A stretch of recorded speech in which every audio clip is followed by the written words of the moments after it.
Good. Good morning, everybody. Welcome. This is the annual board in public rather than a public board. So we are holding our normal board meeting. I think it's fair to say we've slightly adjusted the agenda today to uh, make sure we have a focus on some of the work we've been doing this year in the spirit of the fact it is a board in public. But it also very much a normal board in terms of the challenge and the inputs that you should be giving as board members. Um, So that's sort of just an opening thought on that. We don't have any apologies today, which is nice. So that's a great way to have the board. Do we have any declarations of conflicts of interest or changes of interests of board members? No. Very good. Thank you very much. So I normally have the joy of doing a chairperson's report. I'm going to leave most of that to Alex. I think really the only three things I was going to say is firstly, clearly we work very hard at the members of boards to try and get the balance right between looking to the future, and there's a lot going on in the future of rail reform, around bus changes, around devolution. So many things that should be occupying our mind as a board, and how Transport Focus represents the transport user most effectively in that context. But we also have a big job to do now to make sure that the issues that are out there on all of the transport modes are being properly addressed. And as an example of that, we had an excellent session last month in Birmingham, meeting with National Highways, seeing one of the improvement schemes firsthand, and actually having a board in their facilities just next to Birmingham Airport. So that was a great way of getting a little bit of hands-on, which I think we all enjoyed. So a very useful insight into what's going on now. The second thing I was going to say is that we continue to focus very heavily on a lot of the issues that are longer term around long-term provision of transport services, but we do a lot of work with London Travel Watch on immediate issues, and run a process to allow people to input through that. And it's a piece of the work that we don't want to lose sight of. It's very easy to keep obsessing about the big stuff, and actually our job is to represent very specific user needs right now. So we have a lot of work to do on that. The third thing, in terms of the way that we work as a board, we obviously continue to manage that and look at how we can do things differently. We have changed our format significantly over the last year. Notably, we have moved away from our old boards in public, which were much bigger events, but were very costly. And we're trying to reflect some of the issues out there in terms of funding at the moment. And hence, we've moved to a much smaller event today, live stream, but without the sort of big event format that we've had in previous sessions. We are also about to engage on a board effectiveness review, which is a good piece of housekeeping that we should do on a regular basis, and encourage you to do. So that will help us to improve what we do even more, I hope, over the next 3-4 months as that report gets worked up, and then we look to enact it. So that's really what I wanted to say. I'm going to let most of the talking land with Alex, our CEO, and Alex, over to you. Great, thanks, Nigel. So I'll give you just a sense of some of the things we've been doing since we last where we met, and obviously went on our visit to the National Highways in Birmingham last month. So a fair bit of engagement with the Department for Transport on rail and bus reform. That's been continuing. No particular things to report, but good constructive conversations, and in both cases reaching pretty important stages in the next few months. You might remember the work that we did on revenue protection last autumn, and we did our own bit of insight, but also pulled out from the insight some recommendations that we thought were important and could lead to relatively quick practical changes to get better balance in how a revenue protection was addressed at the network, getting that balance between making sure that the very significant sums of money that should be coming in from people who are not paying fares are collected, but also at the same time not punishing people for innocent mistakes, and recognising that innocent mistakes are quite easy to make in an environment where fares are extremely complex. one of the things that we mentioned was, for example, that first time you make an innocent mistake, you would be given effectively what would be a yellow card, and it would be recorded. So that's then held on a database. And if you made the same mistake twice, it would no longer be innocent. And a range of other things like updating, keeping a database of whale cards, so that if you're reminded that your whale card's about to become out of date, you're reminded to update it. If you're adding that without your whale card, but the database clearly shows that you have one, then you would be in a very different position. And actually, it's quite important to think about people who are trying to do this as revenue protection officers. It's actually very, very hard to establish what's going on sometimes. And the technology and other things and guidance, training and so on can all help with that. So that was during the autumn. The government then set up a review with the Office for Whale Road, which is nearing its conclusion, and I think we'll publish the results in the next few weeks or month, certainly before the summer. We had a briefing with them to see how that's going. I think we'll find some of what we said is reflected in what they did. There was a feature on that on New Renewal was on Radio 4 3 or 4 weeks ago. That's all good. I guess the other thing to say, and I don't know if colleagues want to highlight anything else, but my sense is now there's a lot of stuff going on and about to be published, or that we published previously, and we're working with the industry to try and make changes. I'll just give you a flavour of that. Although obviously it's worth saying, as Nigel was pointing out, that we have put on the agenda a number of live issues with users that we're sort of busy grappling with. So you'll hear more about some of these or other issues that we're working on in a moment. But going to some of the debriefs that we've had from the research that we've been doing. So we did a very interesting piece of work with the unbanned and digitally excluded in terms of getting fares on the railway. Again, looking at what that's showing us and what we might be able to say as a result of that, in terms of how a significant chunk of people are put in a position where they can access the railway as well as other people, while also allowing technology to develop in a way that makes the railway more efficient. Lorry drivers' facilities. I think maybe last board meeting before, we would have updated you on a roundtable that we had in March. We brought all the key players from the Department for Transport, National Highways, Logistics, lorry driver facility operators, a whole number of people together, really thinking through what the challenge is and what we can do about it. And it's been really exciting to see that come to fruition and identify some practical steps that we'll be sharing with that group and then publicising shortly. And it's interesting that, again, this is a theme I think will come across throughout the day. It's not simply about identifying issues, it's about really engaging with how do we achieve change. I think the lorry driver facilities work we're doing is a really good example of that. EV charging, which we will be talking a bit about later, particularly from an accessibility standpoint. Again, we've got some research on that, but we don't want us to be saying talking about the challenges people experience. We want to be engaging with the industry and others to think about how they can change what they're doing. We are going to talk about communications and disruption later. We've got some really exciting stuff on that. But actually, it's one of those pieces of work that's really built momentum. And I was at a debrief with, again, some insight we did with passengers in Liverpool. We did it with Merseyrail, looking at their communications and how they might improve those. So another kind of really good practical impact that we're starting to have. That is the sort of business that we've been up to. I thought I might also reflect. I was at the Women in Rail Awards conference dinner last Thursday night. Very powerful, very moving, really powerful speech by Marie Daly, who chairs that group, and Laura Sharaf, who you'll know as the chair of Shadow GBR, talking about the underrepresentation of women in the rail industry. Sort of numbers that you'll probably be familiar with, but perhaps worth repeating. Only 16% of the workforce is female. I think it's actually even lower in bus network, and sharing some of the challenges people experience, both being hired and then staying in the business once they've joined. It was a great, and also, as these things do, sort of moved on to celebrating the many people who contributed. So it was great. Good night. I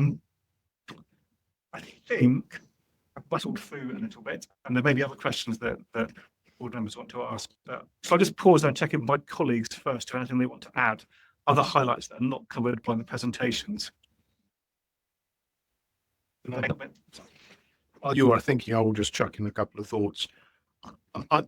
I think it's easy for us to forget the journey. I promise we weren't going to get too caught up in the history, but I think this is the very, very last time we should reflect on it, as it's the annual board. We have been on a hell of a journey as an organisation over the last 18 months. The change in personnel from the senior management team right the way through the organisation has been fundamental. The approach to how we do our business has changed dramatically. We have moved from an organisation that focuses on producing insight, publishing it, and moving on to an organisation where we are trying to pick up on the issues that are really impacting the transport user and continuously then drive improving those issues. Alex will talk to me about the business plan for the year ahead, but it very much builds on that. But I think we need to reflect and thank the executive team who have driven through those changes, have taken a lot of responsibility for shifting the dial of our organisation, very much in the spirit of where the board was trying to go. And I personally believe where we are now at is a much more effective, better positioned organisation that uses its position of influence, given that we have access to those who are the decision makers, those who are the providers that really nobody else has. We are starting to use that much more effectively to drive change and improvement for the transport user. And I think it's easy for us to forget about that. I think now is a good time for us just to record the progress that has been made, the transformation that has been made, and the work that the team has had to go through to deliver that. That has not been an easy ride for those in the organisation. Right, there you go. Give you time to think about whether anybody wants to add. Yeah, good school and had a good chat as well. Thank you. Anybody want to, Louise, you want to talk anything about anything? Maybe nothing particularly to raise, but just on the point that you just made, I think the lorry drivers work that we've done is a really good example of that. And I was reflecting on it yesterday. So in the past, we definitely would have been working towards publishing something that looked very smart as a result of the outputs of doing the roundtable where we discussed the lorry drivers issue.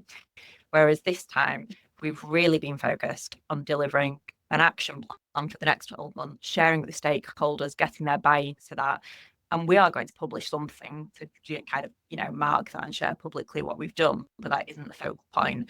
And it just feels like a stage in the much more important engagement. So that to me has brought to life probably what we've been talking about for a while in terms of the kind of the theory around it. So it does feel, and later on, Kerry's going to update on our EV accessibility work, and that really typifies it as well, that shift away from focus on publication. So not that the insight isn't still underpinning things and hugely important, but she's using it in a slightly different way as a tool. So good progress. And then the other, on a separate subject, just to say, last month's board meeting with National Highways that I didn't attend, I spoke to on their team yesterday, and their feedback about the quality of conversation from the board members to their site team showing the site visit, they thought it was really open, transparent, good quality. You were clearly interested and engaged. So they were just really grateful and wanted me to pass that on. Yes, board members' questions. Who wants to go first? Sandra, do you want to go first? Yeah, I just want to follow up on what you said, and we spoke about the impact focus before, and I think that also connects with what you just said. I think we can really see that in how different each project is now. It's not just we start a project and then we publish something, but each project looks quite differently because you're really trying to figure out, well, how can we get in there and make that difference and create that impact for the transport user? And I think that's really exciting. So yeah, thanks for doing all that. I think it's really amazing, because that will then deliver real change further down the track. And just to the National Highways meeting, I found it I was really excited. I mean, it was such a somewhat nerdy thing to do, but I've driven past the M6 improvement now, and I was calling out to my husband, I don't feel it's just some road works. But the passion and engagement from the National Highways team was just so amazing to see, and the thought and the detail that goes into these projects was mind-blowing. So it was really a really great experience, I think. Yes. Management of the service under the motorways was just extraordinary. And comprehension of just how little we know about what's underneath our roads and how difficult it is when you start digging into it. Sorts of pipes and cables that you didn't think were going to be there. So, yeah, interesting. Tricia, you guys. Yeah, well, I agree. It was a great event, and they were very open and transparent. And I've gone by a couple of times in taxis and told the taxi drivers exactly what's been going on and make life better for them. But I just want to add again, I think the engagement with stakeholders is key, because a good consumer organisation doesn't get anywhere by standing shouting from the side. You get sustainable change when you work with people and it starts to come through.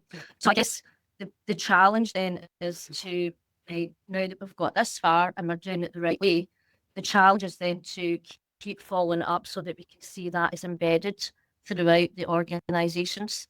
And that's a bit trickier, but I think we're in a really good place. But I think, yeah, now that we've got to where we've got to, there's more work to be done to make sure that it's sustainable and that the cultures are changing and the organisations. I mean, possibly, I was going to later on the work on disruption, so we can come back to that. And just on that point, Tricia, the other bit of the work that there's still more to do on is on measuring the impact, isn't it? So we're still too early in the journey to really, measure what has been really successful and what hasn't had vital, but we're building it in its next stage. I will just pick up one other point you made in there about stakeholder management. I think it was one of the areas that we were perhaps at least structured in. I'm not sure we were necessarily weak, but we certainly weren't structured in our approach. And one of our important new recruits was to bring in somebody to lead that, Matt, and our stakeholder management piece, amongst many other bits that he's working on, is really coming together in terms of structure and process. And I think we're feeling that because we sit down every month and look at who we are due to talk to, who we need to talk to, and how we continue to strengthen those relationships. Because our power is from our influence, if that's the right phrase. It's not from making noise, it's from being credible and influencing those who are making the difficult decisions. So we keep working on that. Natasha. Just coming on that point. So I think the thing that I'm most proud of, and I know, Sorry, I'm conscious we've got air conditioning in here, so you have to shout. I'm chucking out the boys, not much cold air. so just linked to that point, the thing that I'm most proud of over the last year or so is the development in our people within our organisation. So the point that you just mentioned there about our stakeholder management becoming more structured, Matt is an outstanding recruit and has delivered a phenomenal amount of work in 6 months. Well, I have to pinch myself to remind myself he's only been here 6 months, and that is only one piece of work that he's done. But thinking back to the National Highways Board meeting as well, when I see people like Jordan contributing at the level and managing the relationship in the way he did, he went through phenomenal change last year, restructure, took on a new leadership role, new team members, and not only is he developing them, but he's developed himself. And they are just two examples of what's happening across the organisation. So I just wanted to call that out, that we're only as good as the people that we've got. Agreed. I need postscript. Yes. Just a really quick postscript, and I think definitely endorsing colleagues' reflections on the journey of the last year and being much more set up for success and the impact. I completely agree with all of that. It's just a little reflection on the visit, actually. So it was a fantastic visit, and it was a fantastic piece of engagement, and I love the feedback. We asked sensible questions, which was great. But actually, out on the site, one of the things that really struck me, which we've not reflected on so far, was the adjacency between the Highways project and the HS2 project. So we saw firsthand the practical challenges of trying to manage what's going on in the highways network and what's going on in the rail network within a single, very, very constrained piece of geography. And not for now, but it is a kind of a trouble focus itch to scratch, I think, that we have this great remit which allows us to look at things intermodally and to look at things not just through the perspective of any one of our delivery partners. I think it's just that visit made me really think, at some point, is there a conversation for us to have with stakeholders which is about the interface between them as well as what they're doing all individually. And sorry, just on that point, Tricia. So we've got some stuff in the business plan, haven't we? So there is work around integrated transport, which will pick that up. But one of the things that I'm seeing is the way we set the engagement team up now to be truly multimodal is starting to bring in little benefits of just sharing best practice or learnings from one thing to another. So for example, national highways have had to do a bridge closure, the M48 to heavy goods vehicles. And when we were talking it through, then we were able to say, oh, we've got some really good stuff we did on planned engineering works in rail that tell us what customers want to know during that sort of disruption to help get the message across so we could share it. You know, we had a meeting today again with National Highways about something, and one of the engagement colleagues piped up something from Bus that's relevant to share. And so it's still early days, but we are just starting to see that more of a focus on integrated travel coming through. So there is a lot more to do, but it's some positive signs. Right.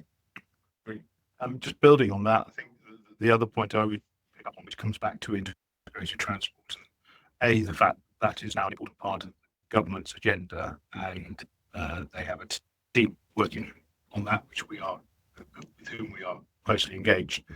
But actually, what we saw at Birmingham was this sort of integration of the economic value that you had the NEC, you had Birmingham Airport, you had Jaguar Land Rover, all these agencies of economic growth, if you like, were playing out. And the key theme that ran through all of that was excellent transport links. And actually, it's a sort of microcosm of all of the challenges that the government's facing. And we should be watching and helping to offer input into how do you get right, how do you deliver for all these different demands that are going to be important to growth. So, yeah, good visit, I thought, and really helpful. Anything else you want to touch on in terms of your report? Any other questions regarding this sort of overview of the report from Alex? Otherwise, we can move on to your business plan. Right. I think we're at the point where we do slides, aren't we? Karen, are we doing slides? Just do slides. Where are we? Right, we go. I don't know where I was looking then. I was looking at somebody of the slides. That's what I'm looking at.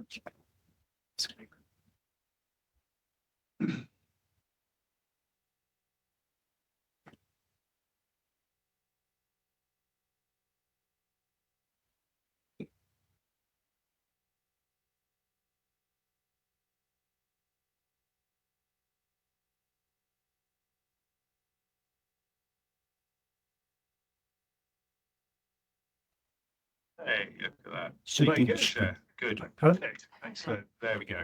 Excellent. Right. Very good. Okay. What I'll do is, we've obviously talked about the business plan and values before, but I thought it would be worth doing a summary of it, partly to set the scene for the conversation that will follow, but also because we've now published a version of what we're about to see. So let's flick on to the next one, and one back one. I hope. Is there not one in between? So I just skipped over it. I think it's okay. Excellent. that is our mission. That's correct slides. So, I mean, we have touched on this a little bit already, but our mission about driving positive change is, I think, really helping just tease out where we put our energy and what we're trying to achieve. It's, as we were touching on earlier, not just listening to the public, understanding what their priorities are and experience. Very important though that is, as Lou was saying, that's always going to sit underneath what we're doing. But having those relationships, sharing the insights, and then really thinking about how we get change out of it. And again, as we were touching on, I think how to achieve that change is very context specific. We've got to understand the transport sector, the stakeholders, the issues, and then think through how we can get some change for transport use and the things that matter most to them. And we are in a unique position to do that. We're independent, we're not attached to any operators. I think that's extremely valuable. There isn't another organisation in our position, and I think that brings a degree of responsibility too. But it also means that when we do things like the lorry drivers work, we have this power. Nigel often refers to the power of conventional. It's very powerful. We can get people in a room, we can get people talking, we can put the user perspective and get people focused on change. So that underpins all of what we do. Some of what we do is about the here and now. And we've got every Thursday, some of you will know this, every Thursday we meet and we understand what's going on in the transport network. What have we heard? What have you heard from stakeholders? What have you heard from users? What has been done about it? And we'll track whether or not change is happening. That's the here and now. But what we'll see in the business plan is what we're trying to change over just a slightly longer time period. And when we got together and developed a version of this a year or so ago, we were conscious that a lot of the change does take time, and it would be we'd be in a stronger position to do that if we identified some clear priorities and ran them over 3 years, which is what we've done in the business plan. Should we move on to the next slide? So we thought pretty hard about what these objectives should be, and the criteria we used to develop them were these. So first of all, what's most important to transport users? And periodically, we have asked rail, bus, and strategic road users what is most important to them. Doesn't change hugely. We've done this every 3 or 4 years. Doesn't change hugely in terms of geography, but it's a very important reminder to ourselves and to operators and to the industry, the things that matter most to them. And then we run surveys to see how operators and the industry are doing against those priorities. But that's the first criteria. The second criteria that we looked at was, is there an issue affecting a particular group of people significantly, particularly if their needs have often been overlooked? So we're not just going for the things that affect most people most of the time. Important though that is, but there are going to be, and we'll see it reflected in our work, particular groups of users where there's a very significant impact that needs to be addressed. And thirdly, and back to, I guess, the theme that's sort of already emerging, where can we make a difference? There may be things that are very important to users, but actually it's people are aware of it, action's been taken, and that isn't where we add the most value. That's how we ended up with these 4 outward-facing objectives. So the first, improving transport in ways that matter most to users. Now we're going to hear about the tracker surveys in a moment, and particularly focus on your bus journey, which I think we'll hear a lot about that in a moment. I think that's an extremely good piece of work, and gives us actually a lot we can engage with people on at the regional and local level. The rail survey that we do is every quarter at the moment, the rail user survey, and we've been, as you'll know, we've been combining that with some of the key operational data to play back to the railway how they are doing operator by operator. And we have found that there is some force in presenting that in a league table format. That's highly motivating. People don't like being at the bottom, they want to get to the top. And actually, again, to build on some of the things that you've been saying, we're not simply publishing it, it's completely embedded in how our regional teams are out there talking to stakeholders. It's part of the conversations we're having all the time. And out of it, we will find that we're getting invited to other meetings where getting them to look at issues, we're getting involved in sorting issues out in a way that without it, I think we wouldn't. So that's very much embedded in how we work. It's not just a survey, it's a survey linked to engagement that drives action. That's very good. And bus and rail reform. So that's the most, well, with the new government, we've got a significant amount of rail reform and bus reform happening. And it's very easy, I think, in these conversations to focus on the structural institutional reform that sits underneath it. Obviously, but nationalising the railways, that's what people tend to focus on. Our job is to take a look at it from a user perspective. So it can be agnostic on the structural issues, but absolutely laser focused on making sure that reforms actually deliver improvements for users in ways that matter most to them. So again, the approach we're taking on each of those is slightly different. On rail, for example, with the Passenger Standards Authority, we've been very clear that we want to make sure that has a multimodal focus. Again, we're just talking about that a moment ago. Super important that it does that, and that the reforms as they go through deliver real improvements. Bus reform, a lot of that is going to obviously take place at a transport authority at local level. What can we do to support that and shape that in a way that has users at the centre of it from the start? So exciting stuff. I think we're using our position as the independent voice for transport users, I think, very effective in those forms, and let's see where that goes over the next few years.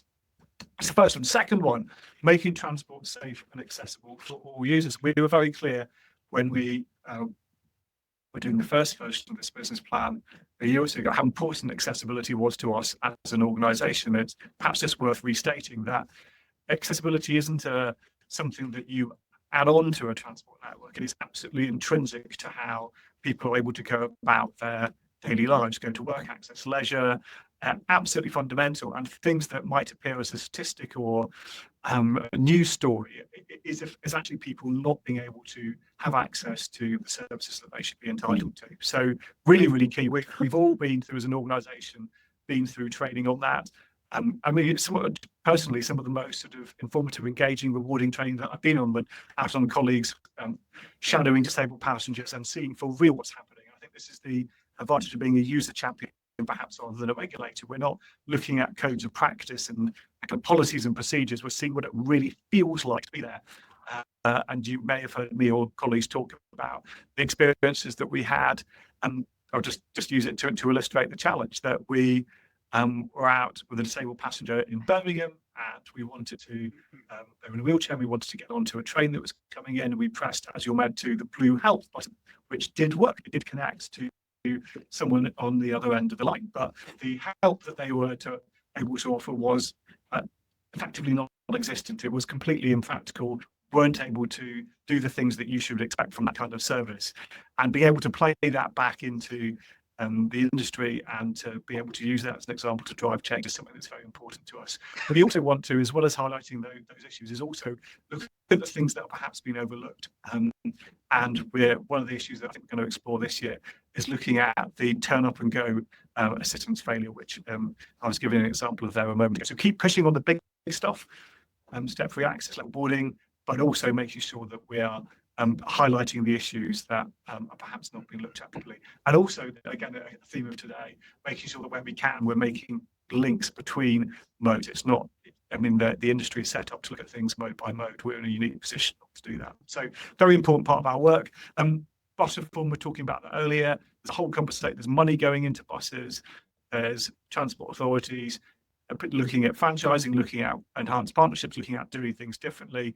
How can we, with those relationships we've talked about, get the best practice? How can we get the operators who are at least performing up to the standard of those that are best, and create the space for those conversations to happen, and not think that it's just about writing down a policy or procedure. Sometimes it will be sharing good practice, getting people in a room together, create the right space for people to talk to each other and to make change happen. And we will be talking about EV charging and motorway service areas, I think, in a second. And it is worth sharing, particularly for anyone listening, I'm just highlighting some of the examples of the work that we're doing. This is not all that we're doing, of course. Thirdly, improving communication during disruption. Of course, the top priority for anyone using the transport network is not to have disruption, but disruption is going to happen. It's going to happen sometimes when it's planned. We were talking about major engineering projects previously, but also there's going to be unplanned disruption. And how are we making sure that the sector, rail, road and buses, is doing everything it can to give information that people need? And we've got some really good insight on this. But what we're also doing increasingly, we've got some great presentations that will come up and talk about this in a second, is converting that insight into actual change. I guess the good thing about this is that some of the other change might take a bit longer. Some of these changes can be a bit more immediate. We'll hear more about that. We will hear about what's going on with our rail disruption communication work. What we're not talking about today, but I think we have talked about previously, and there's again a significant piece of work for us, is looking at diversion signage and information for people on the strategic road network coming off it for diversion, having to go back, and from all sorts of different perspectives. People getting stranded, not being sure how long the diversion is going on for, people who might have particular needs, they're not being met, and you actually be extremely important to know how long the diversion is for. If you're driving a lorry, is the diversion going to allow you to travel the whole way along it? How is the information about the diversion? How does that relate to what you might be seeing on your electronic device? What if you haven't got that information on your mobile? So really important piece of work. And again, the constructive engagement with National Highways, who are trying things with us. We're not just giving them an issue and saying over to you. We're doing it in a way that gets us in the room and gets us talking about solutions which are much more user focused. Very powerful stuff. And finally, looking at voices and groups that have been overlooked in the past. Lorry driver rest stops, I did mention it earlier, but the reason why it's been overlooked is it's an absolute, sorry, the reason why it's important that it's been overlooked is it's an absolutely, aside from the welfare issue for lorry drivers, I think it's very important in its own right, security, the ability to have a decent rest. But they're an absolutely key part of our national infrastructure, and they slightly fall between the cracks. You need lorry drivers to get your goods into a supermarket, your stuff onto the high street. But the facilities for it, both in terms of quantity and quality, we know are not there. And some of our scores, we survey lorry drivers and people running logistics companies are incredibly low. Some of the lowest scores we get on surveys in terms of the quality and availability of rest stops. Something really needs to be done about it. And that was the roundtable I was mentioning earlier. We're also looking at how we get a proper lens on overlooked groups and into all the work we do. So there's slightly more behind the scenes, but it will play out project by project. And we also, as I mentioned before, have just completed some work, not yet published, on digital exclusion and unbanked, particularly from a rail perspective. But I think up and look at it beyond rail, and I'm quite excited about that because there is a lot. I think we all know that we're going on a increasingly taking cash out of all of our lives in all sorts of ways. It's obviously going to come off the transport network gradually, but it must be done in a way that everyone can still access transport services just as well as anyone else. And it would be easy to overlook and say that don't worry about this. We have a solution like this. People will be able to do this instead of pay by their mobile phone or whatever. But actually, we'll test that and find out whether or not that's true. And I suspect in many cases the solution will not be quite as good as described. So more to look out for on that front. That's it. It's got a bit of, like I say, a bit of a summary, giving everyone, I hope, a decent flavour of what we've got about those priorities and what they are. But it is only a few examples, and we'll get into some of the work in a bit more detail in a second. Thank you. What I was just going to add to that is that we need to be clear as a board that this is very much the starting point in that journey. This is the first time we've recognised this change profile of transport focus, what we're trying to do, where we're trying to go. The themes that you brought out are exactly that. The board have discussed these before, so this isn't new to the board today, but I think it is useful to reflect in our public, in a board that's in public, because it is so central to what we will be doing going forward.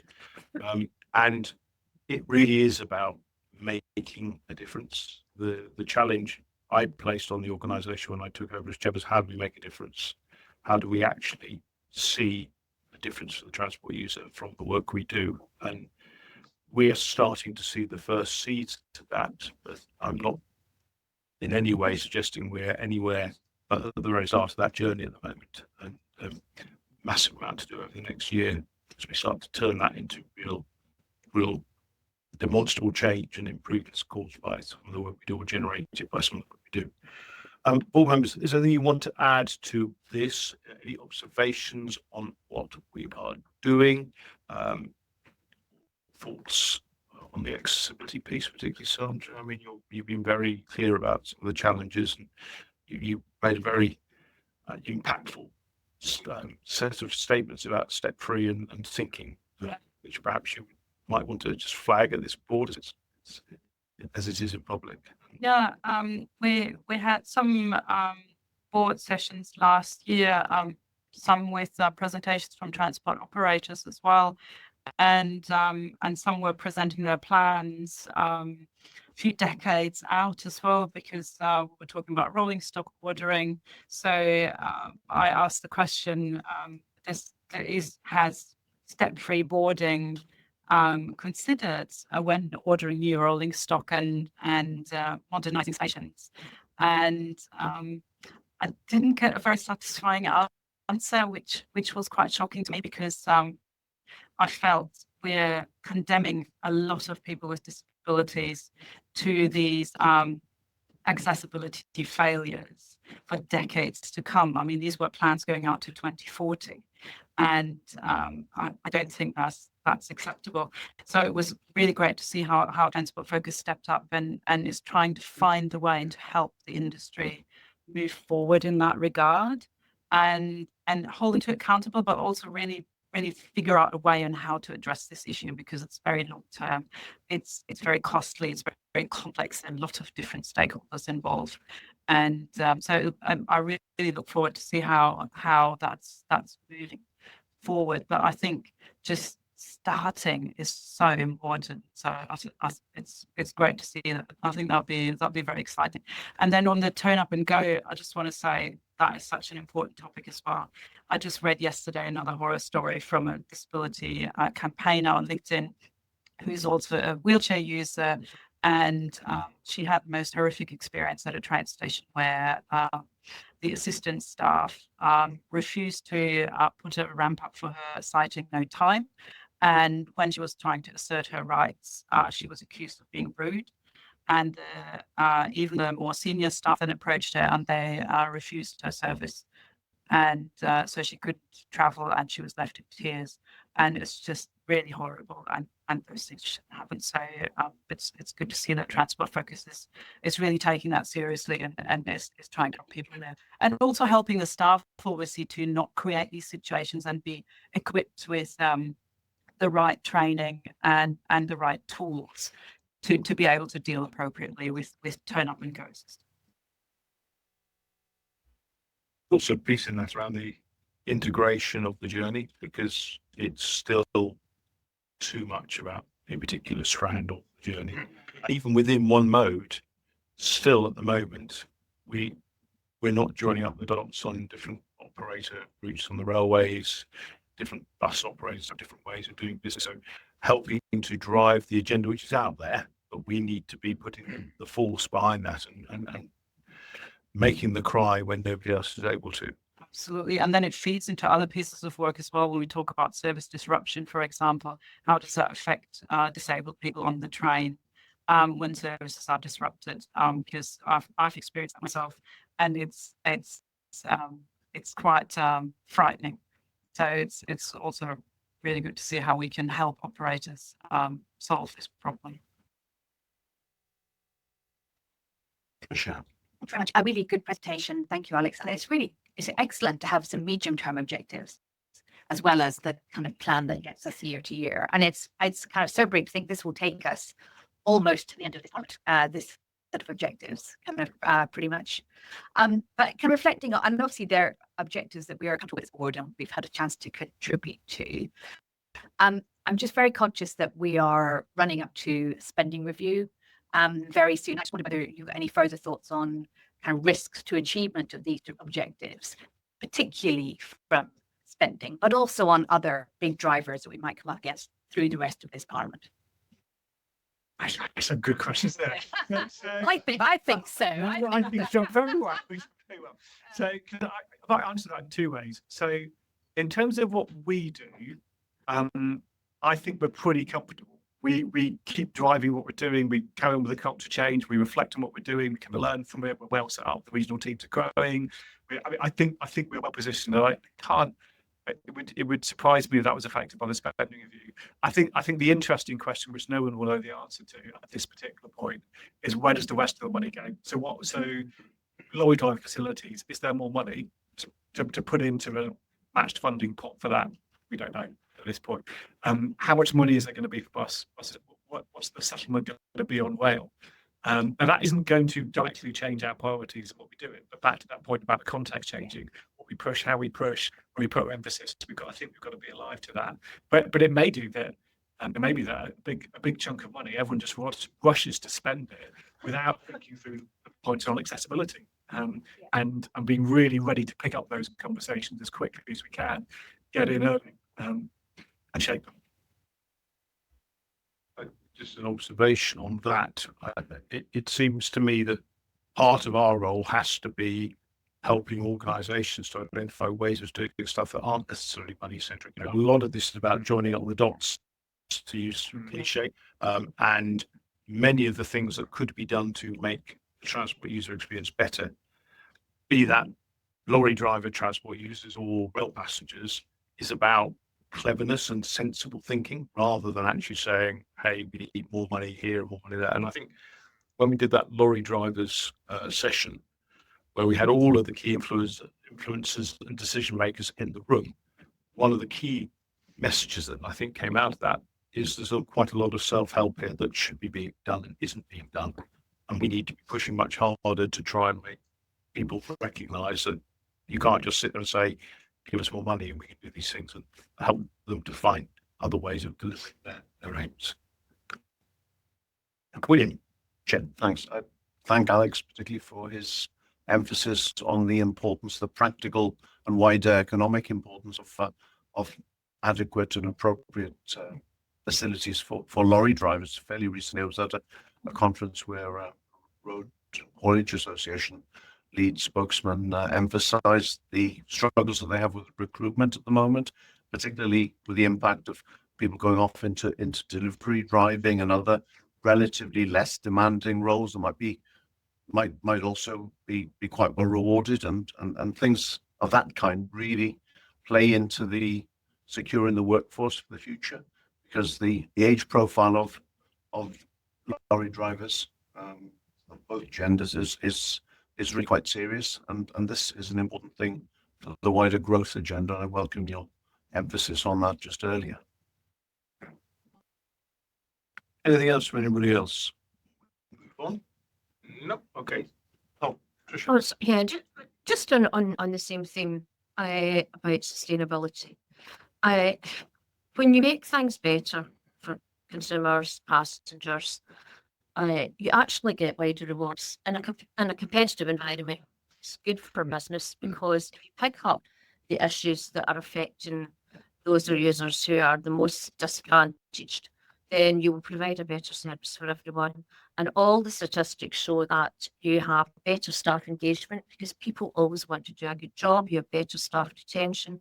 So it's not always more expensive if you just embed it from the start and make sure you've got the customer insight. It can actually make what businesses work better, and it can make the people who work for them do a much better job. And they all want to do that anyway. So it's not an add-on. All right, thank you. Right, the next item, what I should say is I'm thinking that we should have a break somewhere halfway through the next session, because it's very warm in here, and I think we'll die if we carry on with that, and getting up and walking out for a few minutes. We've got a set of presentations now which are aimed at doing two things. One is, I think they showcase some of the work that we are up to, which is really recognising the public nature of today's meeting. But it's also, I think, fair to reflect that as a board, one of the things we struggle with is how do we get visibility of some of the work that we're actually doing on the ground. We have big strategic conversations, we approve stuff, we look at various business plans, but actually getting to feel where we're making that impact is really hard. So the aim of this next section was to try and highlight some of the specific initiatives we've done recently that actually we think have made or are making a difference to the transport user on the ground. So it's a bit of a Louise and Natasha show. So Louise is going first. We're going to talk about a couple of topics, and we can go on there. Yeah, sure. Yeah, but launch. Are we going to take a break now or launch right into it?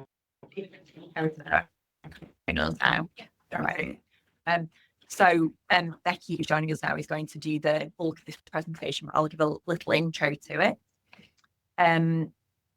So when Alex talked us through the objectives in the business plan, that first one about improving transport in the way that matters most to transport users, that is underpinned by the insight and evidence that we have across the three modes that shows us what it's like for users over time.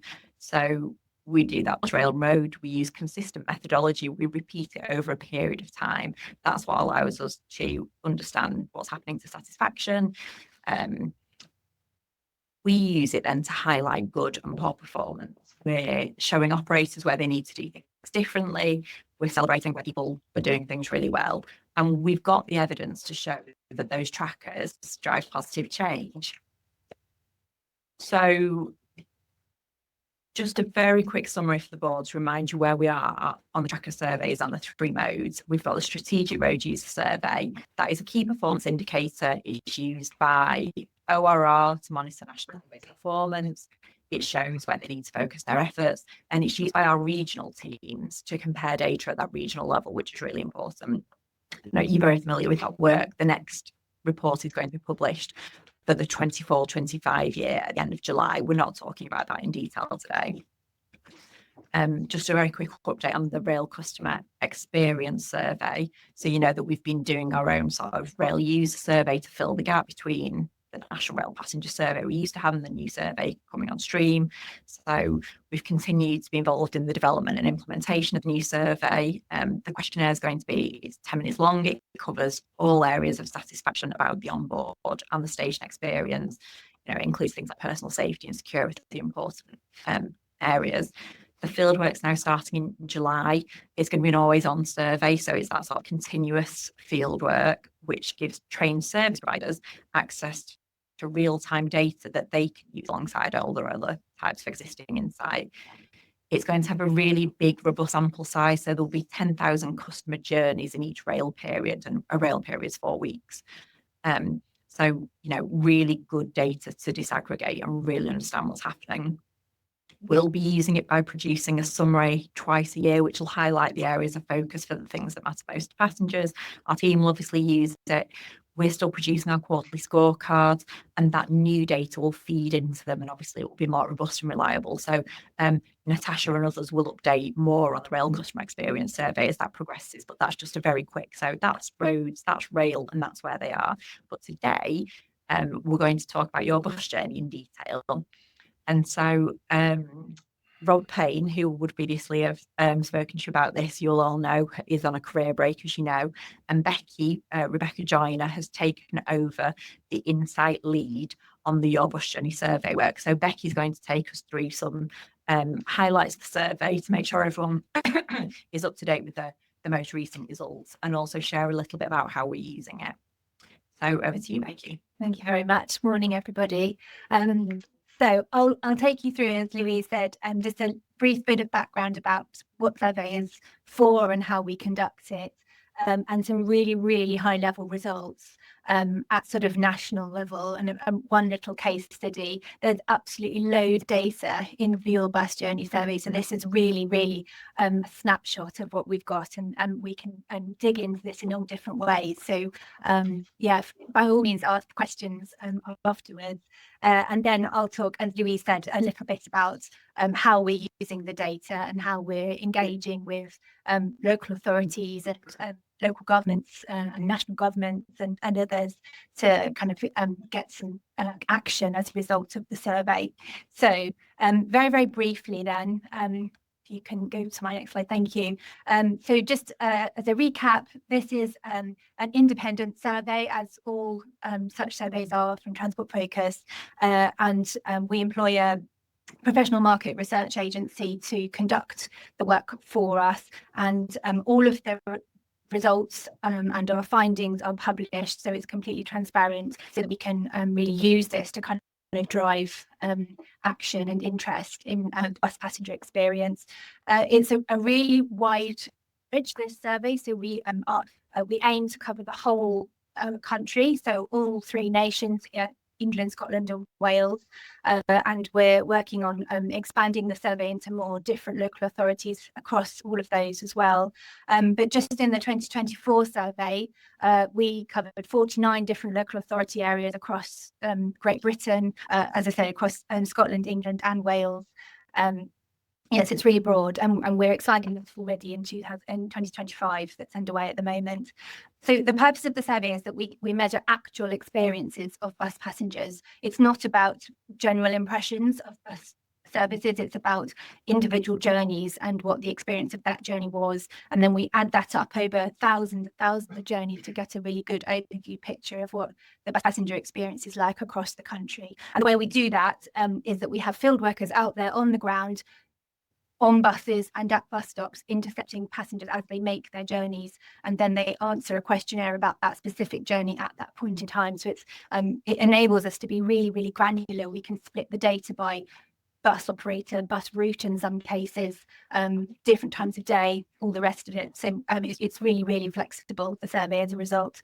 And as I say, we publish all of the results, and we run this survey in a really consistent manner across all of the areas and across time as well, so that we can start to benchmark all of the areas against each other and track changes over time as well, so we can start to see improvements and hold local authorities, for example, to account where things are not improving or other patterns in the results. So if I move on to, as I say, some extremely high level results, we're going to look just at a slide that shows the overall journey satisfaction. So really sort of general overview of what it's like to be a passenger on buses. So we've got here, these bars are showing the percentage of people in 2024 who were either very or fairly satisfied with their bus journey. So you can see the numbers are quite high, in the 80s. And actually, if you compare to 2023, which is along the bottom there, you can see that actually the bus passenger experience has improved since 2023 as well. And the arrow that I put there on the England bar is indicating that that's a statistically significant improvement. So these are kind of real improvements. It's not just kind of changes in the data that we're seeing. So really, really high numbers, high level of satisfaction, but obviously there is some room for improvement still.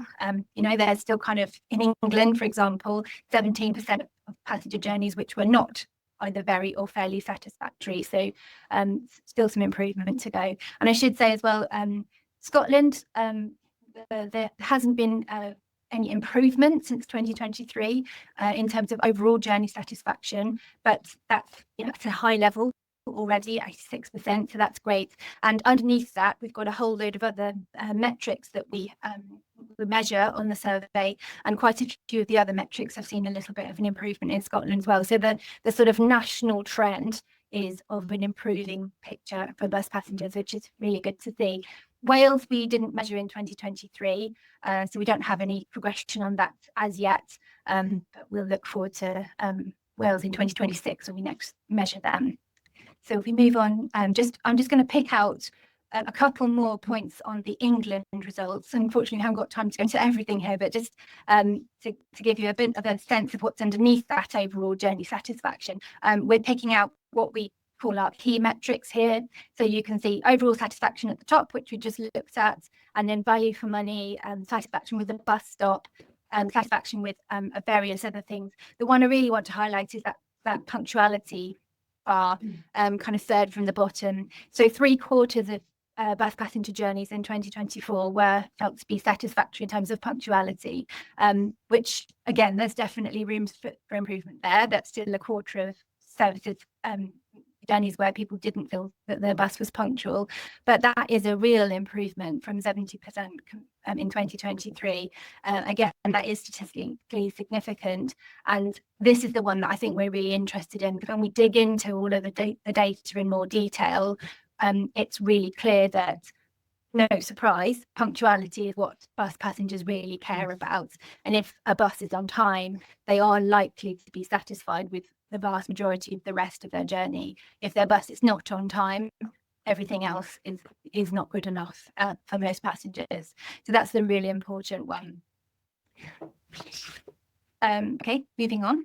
Well, just Becky, on that one, I think just a couple of things I wanted to pick up on, if you don't mind, or in those last two slides. So something I'm conscious we're not doing at the moment, and I know is not in this survey, but is something I think we as a board would love to see, is how do we start to access the non-bus user? How do we understand better what are the barriers to using a bus, which from my fairly narrow perspective, but as a former bus operator, understand are really quite fundamental still. And there's a lot of work to do around frequency of buses, which is slightly picked up in here in terms of the length of time you had to wait for the bus, but also barriers to entry around ticketing, around understanding networks.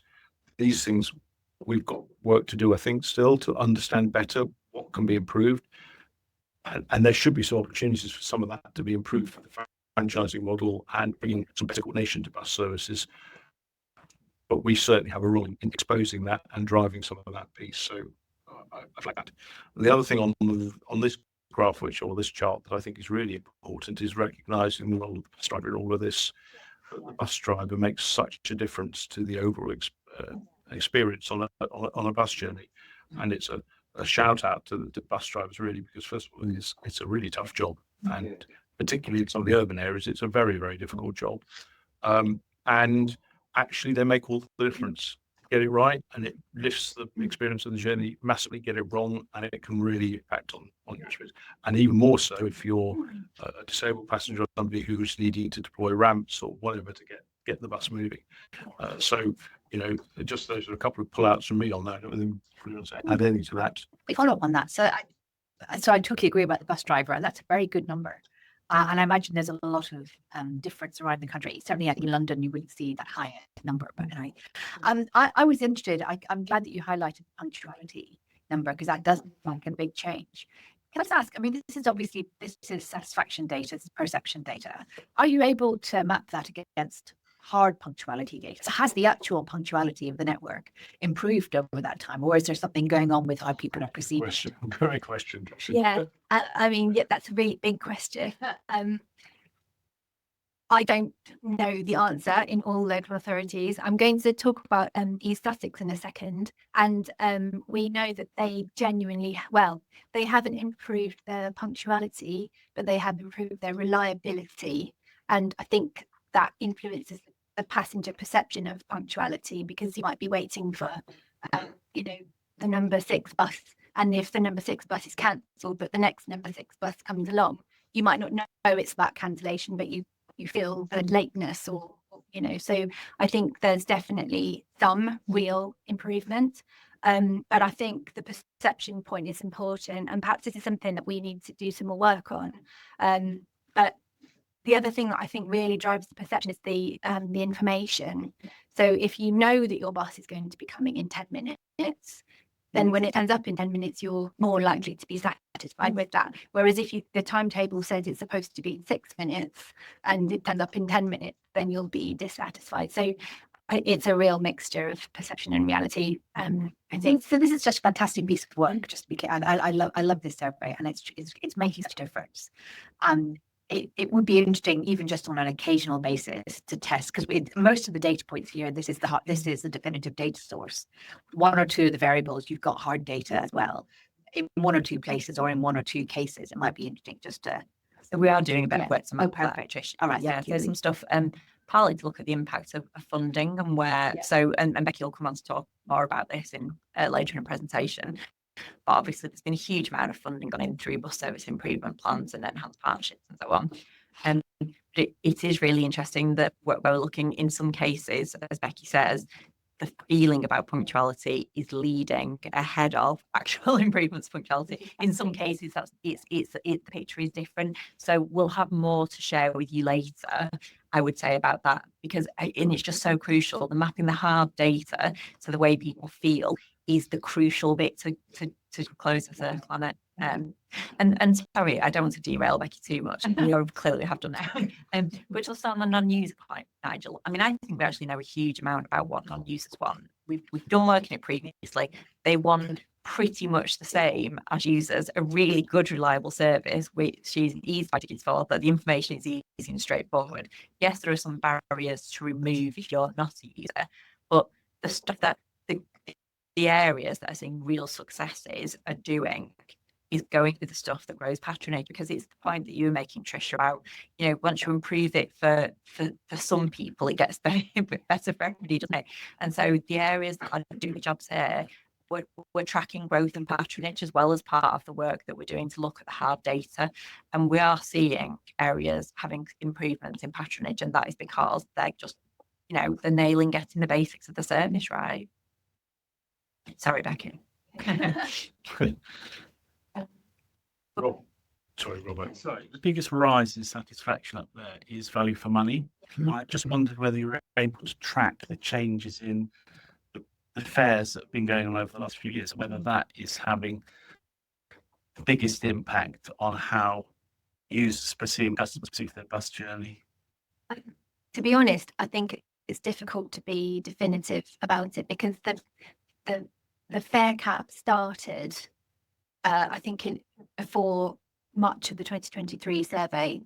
Or during 2023, some of them. It was in place for the whole of that survey. Yeah. So that is largely driven is by the £2 fare cap. We think the increase, it's a combination of the increase in reliability and performance and people doing things well, and the £2 fare cap being in place. We don't yet know the impact of the £3 fare cap being introduced, and that's the bit that we need time to look up what that means, Rob.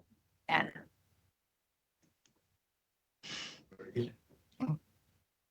Keep going.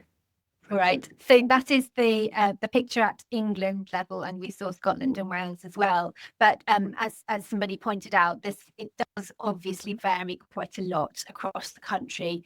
If you could go on to my next slide, thank you. So as I mentioned, we carried out this survey in 2024 in 49 areas across the country. So this is again just a snapshot of a few of those, just to give you a bit of a flavour. So if I start over actually on the right hand side, East Riding of Yorkshire is one of our highest performing areas from 2024, and it's one of our rural areas that we covered as well. So we covered different types of rural areas, urban areas, and then urban metropolitan areas like Manchester, West Midlands, etc. And we split them out just to kind of look at their results differently. But East Riding of Yorkshire is just one example of a rural area that's kind of doing really well. It's up from 90% to it was already doing really well in 2023, up again a little bit. And all rural areas have improved in terms of satisfaction really, really strongly in 2024. East Sussex and Warrington are a couple of examples of the really strongest, fastest rising, the fastest increasing 2023. So Warrington is on 85%, previously was on 76% in 2023. So that's a huge rise, really. And East Sussex has seen a similarly big rise from 2023. So they're very, very different areas, and they've seen those increases for very different reasons. But they're a couple of examples of the really, really good news stories. So I'll come on to East Sussex in a second, but just briefly on Warrington, is quite sort of different from some of the other areas in that one of the issues that it had, that the local authority identified in 2023 and previous, was a problem with antisocial behaviour, especially at bus stops. And after the 2023 survey, they implemented some changes in terms of the security at some of the big bus stations in the city, sorry, and more police presence and all sorts of things that they did around antisocial behaviour. And that is one of the areas that there's been improvements across the board in Warrington, but that's one of the biggest areas of improvements in Warrington is the percentage of people who are, say, reporting antisocial behaviour has gone down a lot in Warrington, and perceptions of the bus stop in particular have also improved really notably in Warrington to kind of help drive that overall satisfaction. So that's quite different from some of the other areas where it is more about things like punctuality and information. I just thought I'd pick that out as another example of improvements that are happening out there to kind of increase satisfaction. And just on that point, sorry, Becky, that's kind of one of the commonalities in terms of the areas that have seen real improvement has been that they've identified, whether through our survey results or through other means or a combination, they've identified problem areas and then tackled them rather than just kind of, not targeting one. They're doing really, really trying to face up to the problem areas has been something we've seen, hasn't it, through those? Yeah. Just following on that, it comes back to this point that Tricia was making, that making the link between proactive pieces of work which we know authorities are doing and how that is actually then delivering change is a really important part of them, because that's where you can start to draw out the case studies of what works and what doesn't, and that's what we can then use to share best practice and all the good things. We are gathering that information and sharing that best practice around other bus companies. Yeah, that's what our engagement team do. So they collect these stories. So again, Becky, sorry, but within the report that we published this year, we focused on these 3 case study areas of East Sussex, Warrington, Derby. And we did that to start that promotion of best practice. So there were 3 very different areas, not all right at the top, but sharing that. And then as the team are going round, and Becky will talk more about this, but they're collecting in those kind of nuggets of things that have worked or haven't worked, and then sharing it back into the team. We're sharing it with the department. I'm going to add one more question in. You know, this is good that we're all engaging because it means we're that we're all interested. interested in what you're saying. So it's a measure of success. Yeah. I'm intrigued. I live in the rural area, so I'm sort of got a vested interest in that. The challenge with the rural areas is, of course, huge chunks of it just aren't served at full stop. So there is a big piece for me, which may not be part of this survey, but I think is something we've got to be thinking about, is the wider connectivity piece. And I'm conscious there's a number of authorities trying to roll out DRT services now and are looking at other ways of connecting up rural populations. But I think of all those sets of data, yes, I'm sure East Riding have done some great things to improve their services. But I really look at that all rural areas satisfaction rate, and that may be a satisfaction with the very few people who can use the bus. But there's a big chunk of the population that if you ask them, what do you think about your bus service, they want bus service. And I think it's a massive challenge. How do you unlock those rural communities and recognise the linkages that are needed to the hubs, cities, towns, whatever that people need to get to, which haven't actually moved much, although actually people's travel patterns have changed a lot. A lot of the bus services are still the old bus services that happened when people want to go to the market town to do this and do that, and actually to the new hubs, hospitals and entertainment centres, it's quite weak. So there is a lot that we can be doing in that space, or might want to do in that space, and definitely something to develop further. Sorry, Becky, I've gone off on one there. Carry on. I'll just briefly mention Greater Manchester as one example of the sort of bigger urban metropolitan areas that we cover in the survey. So we cover all 6 of the big areas in England. The urban metropolitan level of satisfaction you can see on there is 80%. So it's at the lower end of the satisfaction that we've seen across the country, and it's up from 78%. So it's kind of 2% up.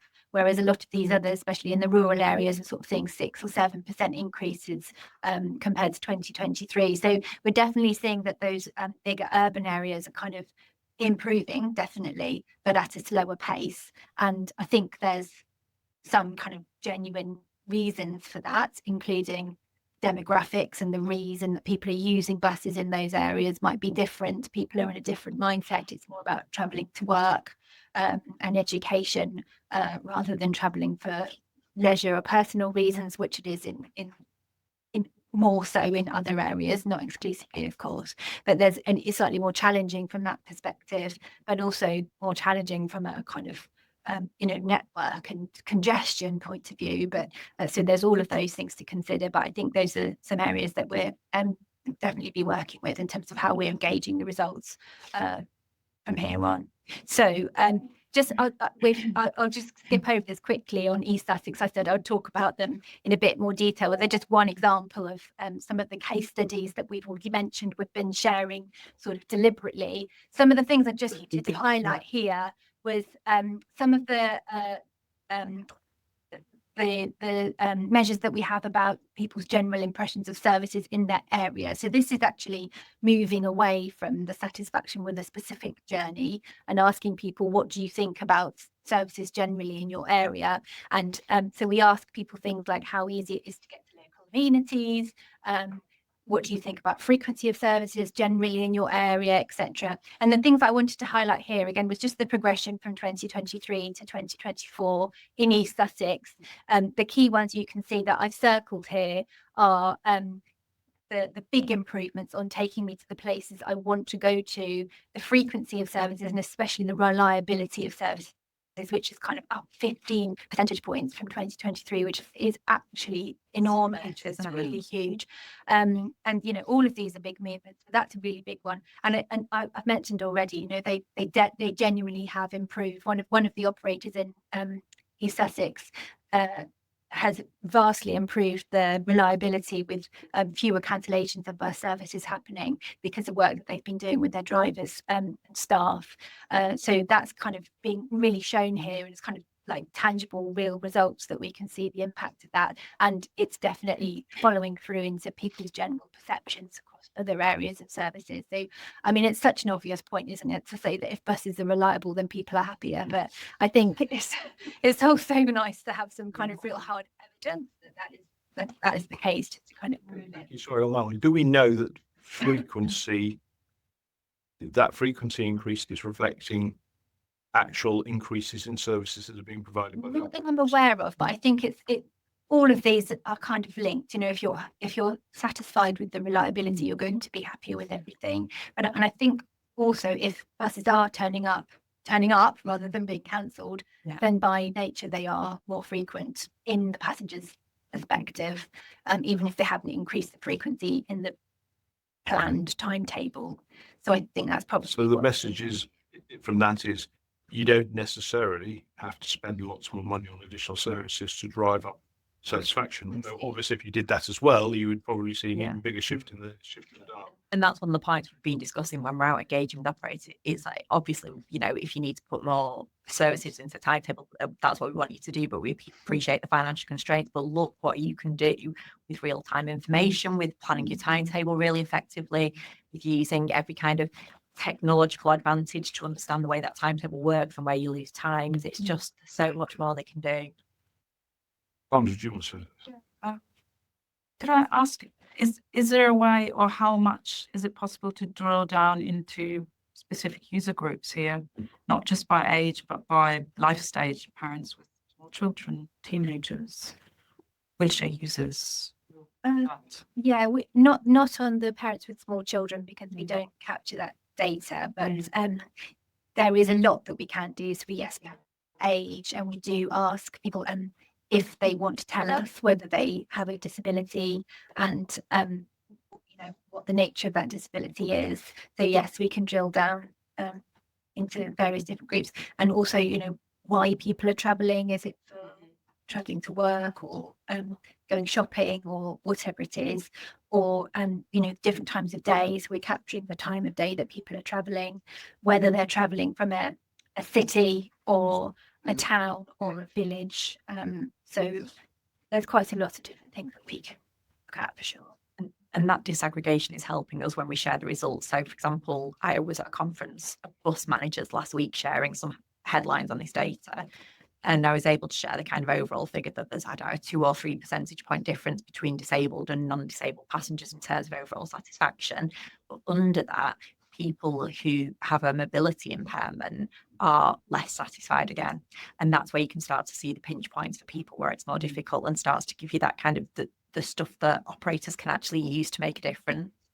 So the survey is so huge. I mean, what's the response rate overall, Becky? It's about 45,000 that we've got from 2024. Yeah, So once you start cutting it, and it's about Right, using so- it, but also encouraging other people, some of these big bus groups with the kind of the money and the tech they've got to do it, to really get into it and use the detail. Right. Did you want to add Thank you, Chair. I just wondered whether Becky or Louise have got any insights into potential read across from our recent research into innovations in terms of bus stop design, whether there's anything that kind of plays into that or potentially could play in to results for a future time. Well, we ask in this survey about satisfaction with various aspects of the bus stop. So, overall, how satisfied were you? And then things like whether it was clean. And we ask passengers whether they saw things like shelter, seating, lighting, all of those things. So we don't ask them, what they thought about the design of different bus stops, but we can definitely look at their satisfaction with the bus stop and the journey as a whole, and cutting that by those who did benefit from something as simple as shelter versus those who did, to show the importance and the different features. So those findings in the first place sort of reinforced and helps us to make the recommendations within the piece of work that you're talking about that we did with Clear Channel. And what we could do, for example, so say an authority agreed to really adopt the standards that we've suggested within that piece of research, we would then be able to track from 1 year to the next whether making those those changes resulted in an increase or, you know, a change in passenger satisfaction. So that's where the benefit would be in sort of pairing the two. Yeah, I'm thinking also about security of passengers, as referred to in terms of antisocial behaviour. I think in the Warrington context you spoke of. So there's something there to Definitely. customise in our feedback potentially in terms of driving further improvement. And there's also verbatim comments, William, that so we offer every passenger in the survey the opportunity to tell us in their own words what they think about the journey. And some of the gold is in those comments, isn't it? So you already, you know, you've got the numbers tell you the high level themes, but operators and authorities really should be digging into the detail of those comments, because that's the stuff that says actually what do people feel on the day. You know, why did they say they were dissatisfied? And then they'll tell you their story about why they were. So that's where you quite often get the useful stuff that comes out to support things around, especially things like, you know, personal security and so on, if people had a poor experience. Sorry, Becky. Okay, would you skip on to the like a blue slide? I'll skip past this one because we've talked about Sussex a little bit, yeah.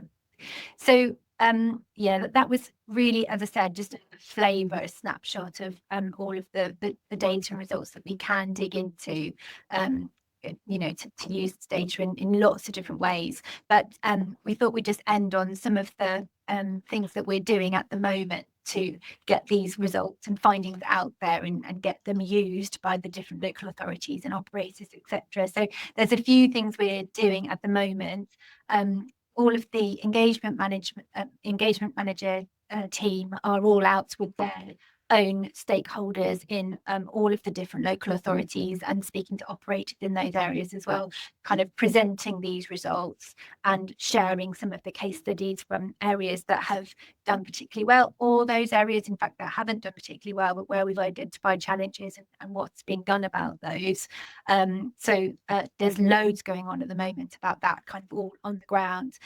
We're also speaking with you know, other associations, like Louise mentioned, she's been speaking to the Local Bus Operators Association, working with the DFT, looking at the impact of BSIP funding, for example, in those areas that have had it. And Louise again mentioned that there's work going on to kind of map where there has been BSIP funding and in what areas, and how that's impacting in the results, so that we can kind of evidence the success, or in some cases, you know, maybe BSIP funding hasn't been put in the right places, so we can help to understand that and perhaps direct it more successfully in the future. There's work going on later this week. David Beer is in Wales presenting some of these results and doing some workshop events, and you're there as well, I think, Louise. So we're going all over the country. Essentially, we've also got, in a few weeks' time, we've got a big national webinar that we're doing to again share some of these same kind of results. And we've got people from West Yorkshire, East Sussex, and Nottingham coming along to kind of present their take on their own results and what it means for them and what they're doing with it going forward, to again kind of share this kind of notion of best practice and inspire, I suppose, all other local authorities to kind of see how they might use the results. And they're three very different stories that will be talked about. That webinar, as of yesterday, had about 90 people attending it, so should be a really popular one. And we've still got a few weeks to go with the invitation, so we might get more than that, we'll see.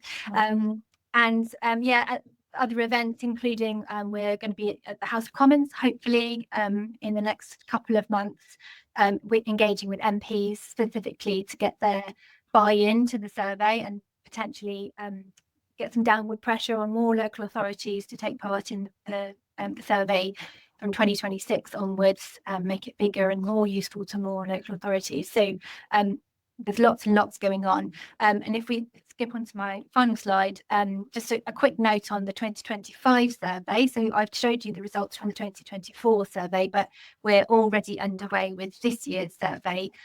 So we started in February and some areas started in March, but they're all underway, well underway now. We've got 50 areas taking part for this year. Not Wales this time, but they are expecting to join again in 2026.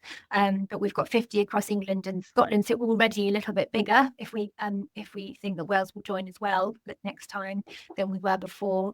And the survey will be continuous as it always is throughout the year. So it started in February and March, as I said, and it will continue through to December, which means that we will have some kind of interim results in the next couple of months. And we'll look at half-year point, and we'll be sharing that with local authorities in kind of late summer, I think. And we also provide, if you may be aware of this already, but we provide a sort of dashboard that local authorities and operators and DfT and others can log into, and they can see the results on a monthly basis as well. So they can sort of see the direction of travel and start to implement what they're seeing from those results before we kind of get to the year end. So hopefully we're being a bit more useful than just giving them a snapshot in time once a year. So that's really good. And then we'll be publishing all of this kind of data again in March next year. So lots more to come. Yeah, I just mentioned the webinar. I wondered if any board members wanted to join it. I'm sure that you'd be very, very welcome to. Some of them. Get the invite out. Did you want to say something else as well? Yeah, just have been listening, and well done to everyone involved. I just a couple of things very quickly. One is probably not something that we are able to track, but it would be interesting to understand if people did have a bad experience, whether that put them off going back on the bus again. And the second. Yeah, and the second is a wider point, and it's not for discussion today, but when you start to look at integrated transport, there's the importance of insights really important, and it's about working with stakeholders as well, because there's not a lot some bus operators can do. So I'm thinking about place-based approaches. So I'm not being very clear. If you build a hospital, a college, or a school in the wrong place, then and you haven't really listened to the insights of the people who use them. Then, so I was on the board in Glasgow of the health board, and we built a super hospital, and there wasn't any transport user insight done. And then we realised that people who were in the old hospital couldn't really travel to the new one, and we had to do something about it after the event. And then I was really struck by a local hospital, which is it's the one big market town in a massive rural hinterland, and actually its results are not so good compared to the rest of Scotland, rural issues. But clearly they've got something right, because the amount of buses that were going to, I was there last week, the amount of buses going in and out, there was one going to a town on the edge of coast, it's 75 miles away, and you wouldn't build the hospital anywhere else. That bus was full. So it's just really interesting, but that means wider work for the future, with place-based approaches. Yeah. Just going to indulge with a couple of final points. Then we do need to move on. First of all, Becky, thank you. An excellent presentation. Really nicely collect the thoughts. So a few thoughts. First of all, this really demonstrates the power of the survey as a starting point for what we do and how we influence where we're going.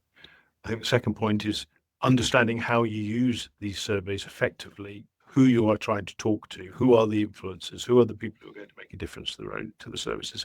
Sometimes it's the operator, sometimes it's the funder, sometimes it's a place, but getting that integration right, and the way that the integrated stakeholders are now moving into a regional way of thinking is very important in driving that. I do think there's still work to do on the non-bus user and how we do that. It's not creating anything we don't know already, but I think reinforcing and sometimes our job is to put a further spotlight to raise the profile of some of these issues and just keep repeating the same messages. And I think the final thing I was going to say is, for me, it feels like it's a really powerful piece of work we do. Our ambition is very clear. We want this to be a national survey. We're working with the government to see whether we can make that happen. But the more we can have all the operators engaged, all the local authorities engaged, and most importantly is power shifts, particularly for bus operations, from local to regional councils and regional authorities. We have to get that understanding of who are the influencers, and we have to have the nationality of the globality of what we're doing, so that we can really get effective comparisons inside. Thank you, Becky. Really useful please. Really amazing. Gary, I hate to do this to you. Would you be really upset if we had a 10-minute pause now? that's fine. Because I think I feel we might need it. Not because of any reflection on that, but because I think we've been through it. So if I say we come back at 22, that's 10-minute pause. Is that okay? Excellent. Thank you. Thank you. Everybody, let's crack on. So just apologies for anybody who's viewing us at home and has failed to get the last few minutes. We're not going to go back over it because I think it would be unhelpful. But it was really only the preempt to the big news, the big story. So Gary, back to you, and Karen, where you left off. And apologies to those who are viewing. Thank you. Disabled users tell us that when charge points are out of order, it can be particularly difficult because often there's no flag to alert them to the fact that it's out of order. So they have to park up, get out of their vehicle and look to see whether it's working or not. Then clearly have to get back in and move charging bays. The reliability is an issue particularly for disabled users. Nobody likes it. All users struggle with it, but particularly for disabled users. And finally, value for money. Disabled users are less likely to have off-street parking than other users, and therefore they're less likely to be able to charge at home and more likely to be completely dependent upon the public charge network. There are differences in how the costs associated with this. VAT is levied at 20% on the public network versus 5% if you charge at home. So there are disparities. And obviously the quality of the overall service really plays into the value for money offering and makes it even more important for disabled users. And so just on this point, just say we've been and looked at some of this on the ground as well as gathering this from sort of insight and from speaking to stakeholders. So we had our accessibility training, and as part of that, we went out to a motorway service area with a wheelchair user, and she wasn't an EV driver, and I don't think feasibly could be an EV driver in all honesty. For her, the barriers would be certainly at the moment too great. But we tested some of this stuff, like the assistance one. We tried, there was assistance, as in, if you need help, go and speak to our staff in X, but it in reality, it really was not great. It did not deliver. And Kerry's been out and looked at charge points, haven't you? Some things like these cables, they are so heavy, aren't they? So really understanding the reality of these are not just like on paper challenges. They're really the bays, the road surface in the bay is really uneven. So if you're in a wheelchair, you wouldn't be able to maneuver around even if there was space because the road surface is poor. So there's just this myriad of challenges, aren't there? Sorry, Kerry, to jump in. So can I ask, this is really interesting. There is a standard out there, right, for accessible EV charging stations. So, that standard has been made voluntary, which I assume is one of the reasons why it hasn't been adopted. But have you found any other reasons, like any other why is nobody following the standard, or is the standard not good enough? Yes. I'm going to come on to that. If you could just bear with me. But to sum up here, overall, I think it's fair to say the rollout to date has not met the needs of disabled drivers. And in fact, this has also been recognised by the National Audit Office. And disabled user provision on the strategic road network is not good enough because users just don't have the confidence that they're going to be able to charge when they need and how they need. So there is a real risk that this group is being overlooked and that will continue as we move forward. So if we move to the next slide, as I said at the beginning, there are also difficulties for operators who are trying to provide the charge point provision on the network. And I think it's fair to say the sector has evolved in a piecemeal way and also at pace. So it's not been easy from that perspective. Having engaged a lot with motorway service areas and charge point operators, they understand that it needs to improve. And we also understand that there are a number of challenges they have to navigate. One of which practically is around standard that you've just referred to. There is something called PAS 1899, which is a British Standards Institute standard, which was co-sponsored by the Motability Foundation and the government. And it looks at addressing some of the accessibility issues that users might face at the point of use. So it would for instance, specify the space of the charging bay, the height of the device, the weight of the device, those kind of bollards in front of it and how well they should be spaced. Bollards are there because this is expensive kit and drivers often goes into it or touch it. So, you know, that it's trying to make it work for everybody in the piece. Sadly, adoption of PAS 1899 has not been high, it's fair to say. In fact, there are no PAS 1899 approved charge point devices anywhere really. We know of one, and data is an issue to find things out in this area. Can I just be clear? So there are no. One on the motorways that we know of, and only one total. You know, All those- fully meeting those voluntary regulations, not a single one anywhere on the motorway. no, That doesn't mean say there aren't good accessible charge points that are doing their absolute best. So that's, you know, that's the other side of the coin, isn't it? But not a single one that meets those regulations. And You know why? Kerry will explain more about why. But I mean, it's stark, isn't it? Which is a problem with both the regulations and the meeting of the regulation. and having engaged in the area, I think one of the reasons is that there is a lack of understanding and awareness around PAS 1899. There are different delivery models out there as well. So sometimes the MSA will own and provide the provision themselves. Sometimes they're more like a landlord. So where does responsibility sit? But also, even when they might know what those technical specifications are to deliver PAS 1899 accessible charging, it can be hard to get the kit because it's been manufactured to international markets within different international standards.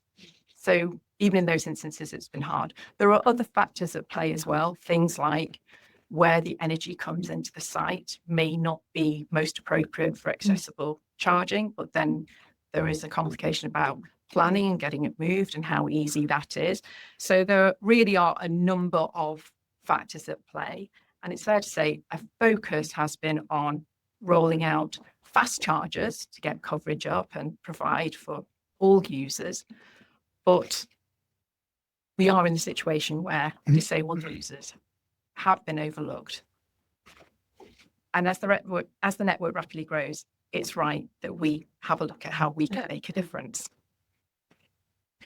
So, role can we play and what are we doing? So EV charging is a relatively new area of focus for us, and we've spent a lot of time now engaging with stakeholders to build our knowledge and expertise and become a trusted partner in the space. We talked about, for a number of reasons, the market has failed to do the provision that is required or needed at the moment for disabled users. And what we can bring is, I think, our influence to bring a sense of urgency, focus to this area, really try and it's not that people don't want to, it's hard. It's hard for a number of different reasons. And so trying to work together to bring it forward, I think, is really what we're looking at doing with engagement and publication. We really want to be the champion of disabled users' needs in this area. And I think there is a moment right now, as the adoption starts to increase, that we look at making sure that that infrastructure moving forward has disabled users' needs taken account of as we go forward. So what's next? So basically, we're going to be drawing together everything that we've learned, making a few clear recommendations and following them up.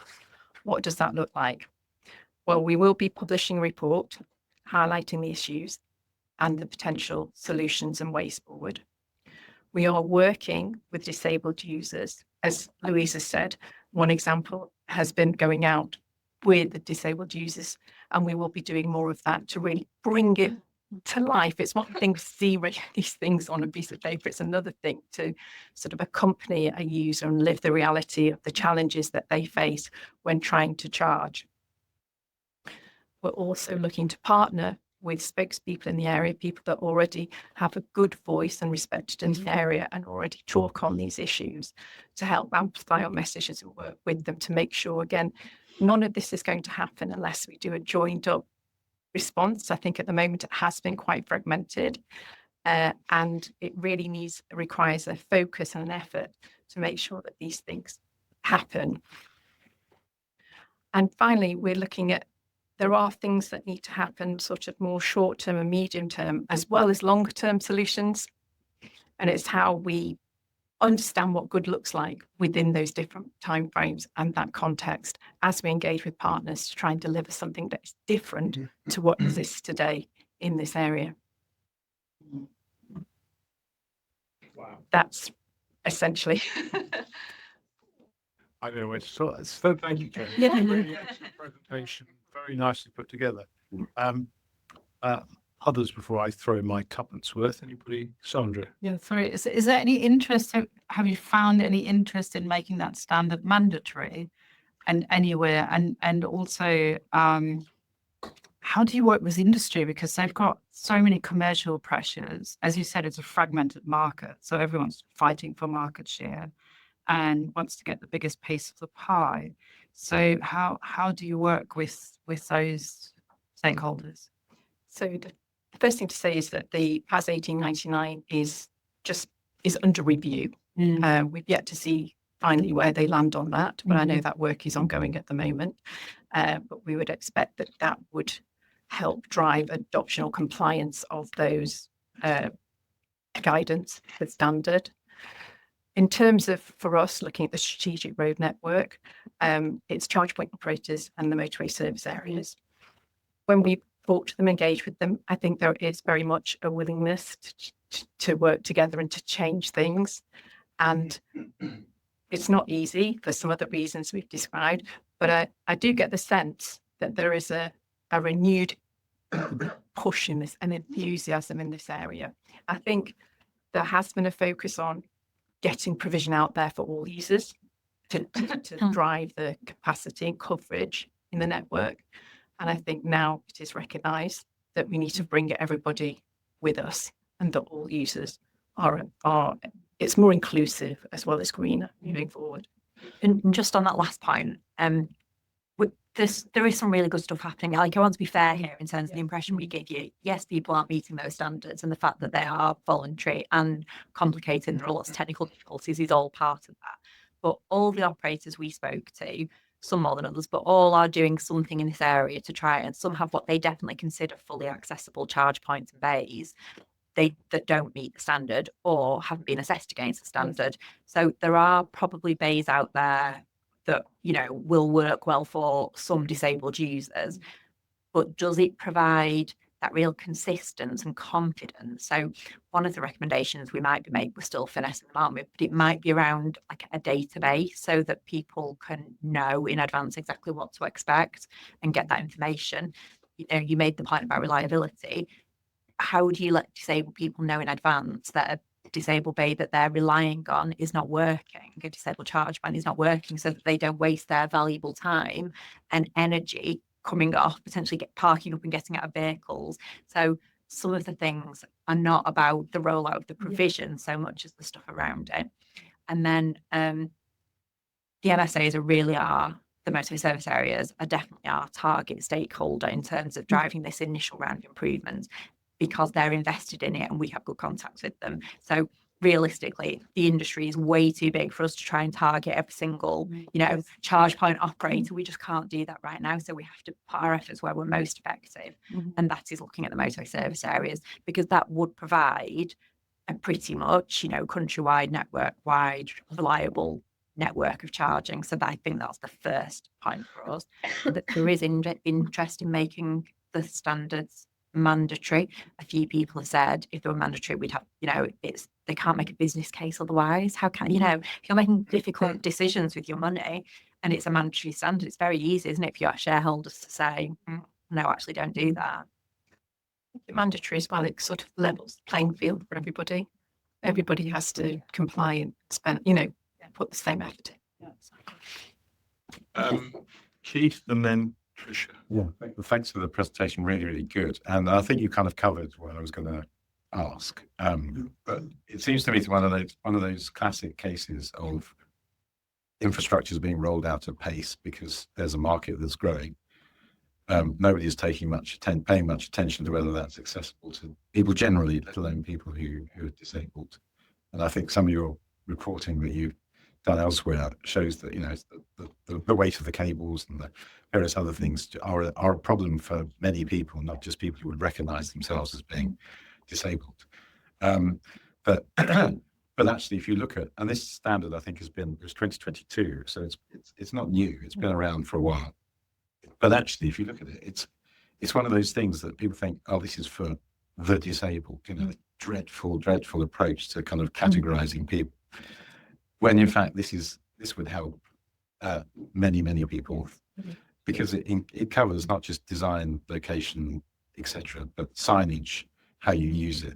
It covers labels for connector types. It covers user assistance, intercoms, help buttons, remote assistance by using an app, and maintenance requirements and inspections, so that these things don't go down often. So for me, it's I think it's probably a kind of a leadership issue, but also trying to get the industry to recognize that this is not a kind of something that you have to pay money for, additional money for those people over there.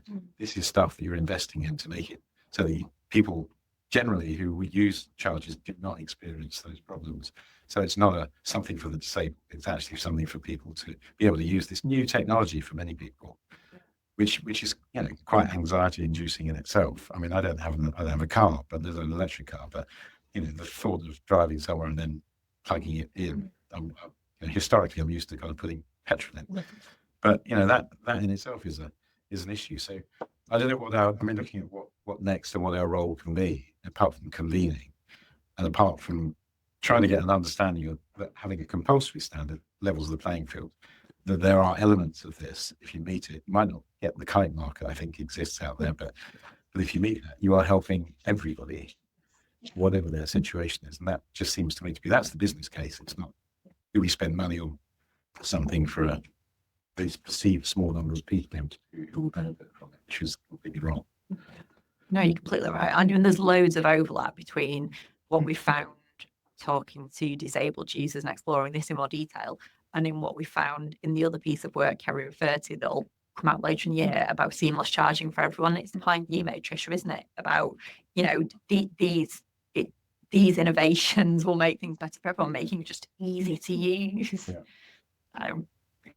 I'm conscious we've got 3 or 4 people who want to say something. I'm just going to chuck in one thought. I'm wondering whether this is one of the areas where our connectivity into ministers and things should be leveraged, and that perhaps it's appropriate for us to write to the minister with highlighting some of the key findings from this report, because I think they are so fundamental and frankly so shocking that we ought to be making them aware of just how big the journey is to get to success, and we can obviously highlight what we're trying to do in that mix. So I'm going to go Tricia, then Kate. Guy, you wanted to say something as well, so we'll work on the table. I mean, thank you. Really, really interesting presentation, really clear, and very much agree with everything that colleagues have said so far.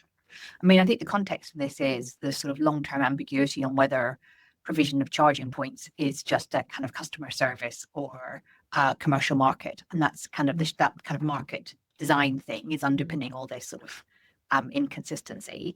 But it kind of strikes me, I totally support working with operators right now as being the art of the possible. That feels like the right thing to do. But the problem statement that you shared is one which is around regulation and standardization.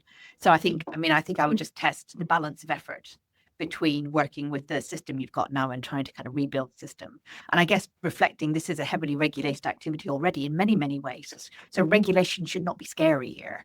Yeah, this is not a world which doesn't have safety regulation, economic regulation already. It shouldn't be such a big leap to have customer facing standards which are really consistent.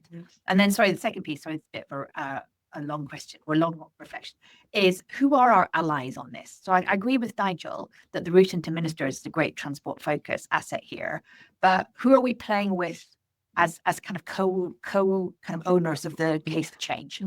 We actually could have talked a bit more about that, couldn't we? It's a really interesting point. And so do you want to talk through the people that we're engaging with and how they'll feed into what we'll publish as supporters? So we've been engaging with the disabled organisations that champion these things, so Motability Foundation and also Disabled Motoring UK. They have both been involved in the review of PAS 1899 as well, and they're very much in favour of trying to change the current situation. they have had a voice in this, and they've been represented there.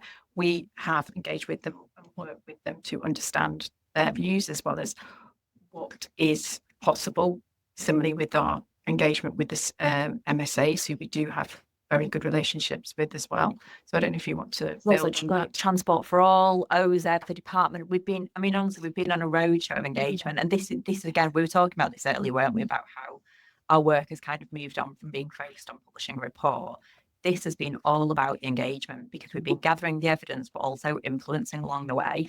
And so I don't want to give the impression, Tricia, this is going back to your first point, actually, that we're not tackling the regulation issue as part of this. I think this is about the kind of short, medium and long-term solutions thing. So some of the immediate mitigations that need to happen are going to be things that the motorway service areas are the people that we target, because they're the ones who we can influence right now to do things that will make a difference immediately. But we're definitely trying to influence the regulations for the kind of medium term stuff and looking at the wider sector for some of the long term changes. But getting the support of all these organisations we've been talking to make it, we can't do this on our own. You know, we're just one tiny piece in this.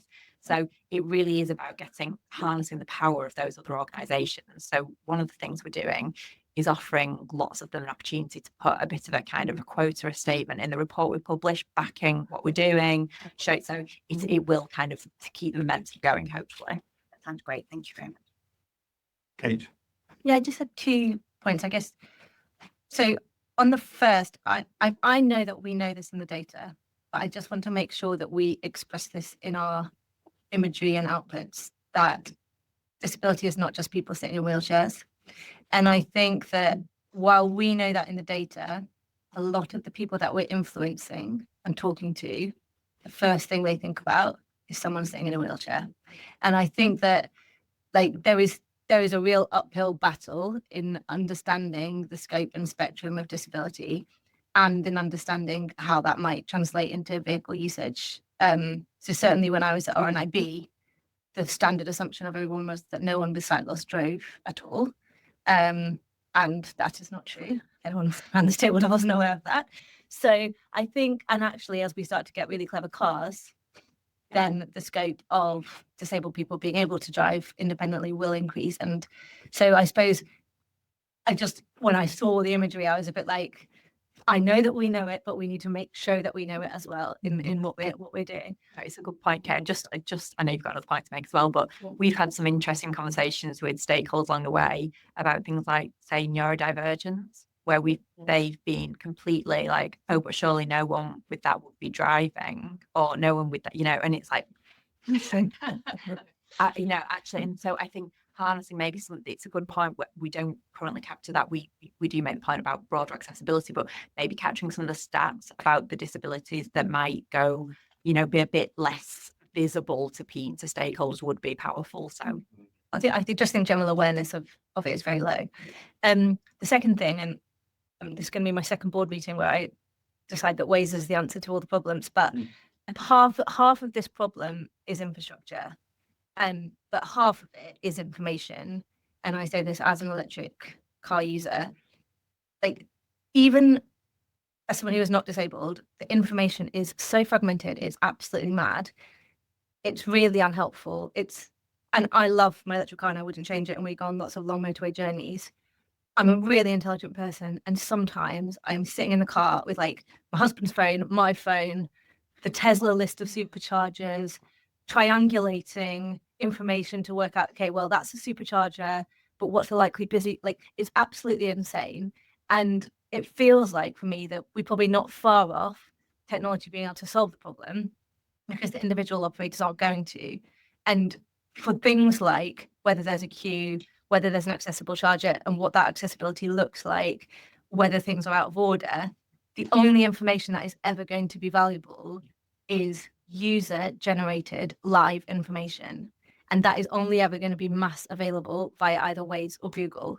So if we can have a situation where everyone driving down the road 100 meters ahead of me can let me know that there's been a crash, there's a policeman, someone can tell me a mile or two down the road, there's an accessible charging point, but actually it says it's accessible, but if you've got this issue, then don't bother, or it's not currently working, or like there's no phone signal, so download the app before you get there, which is like a big issue that I find. So I think that what will be really interesting is to understand where that type of information fits into the roadmap of some of those big technology companies, because while it wouldn't solve the problem, it's a much easier problem to solve than dropping all the curbs and growing the spaces, because we can't even get a pram out in most of these spaces, right? So like that is going to be a really long-term issue to solve, unfortunately, I think. Right, did you want to add something? Thank you. Just to emphasize the point about initiatives to help those with disabilities will help. The chargers, and I say this as like Kate as an EV user, the chargers where the cable, these heavy ultra fast cables are suspended from a bracket, are just so much easier for everybody to use, because you're not having to hold the thing off the ground. I think we've exposed with great clarity some of the challenges in the sector.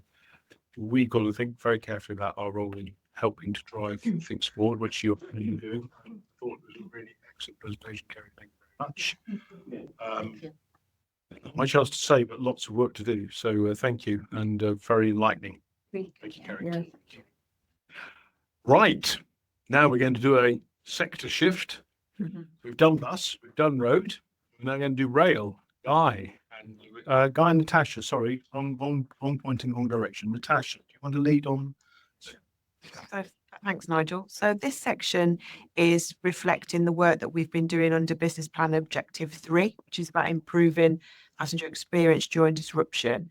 The two pieces of work that Guy, our Head of Strategy and Intelligence, will take us through now are linked to unplanned disruption. So this is, really want to make that point very clear. This is unplanned disruption.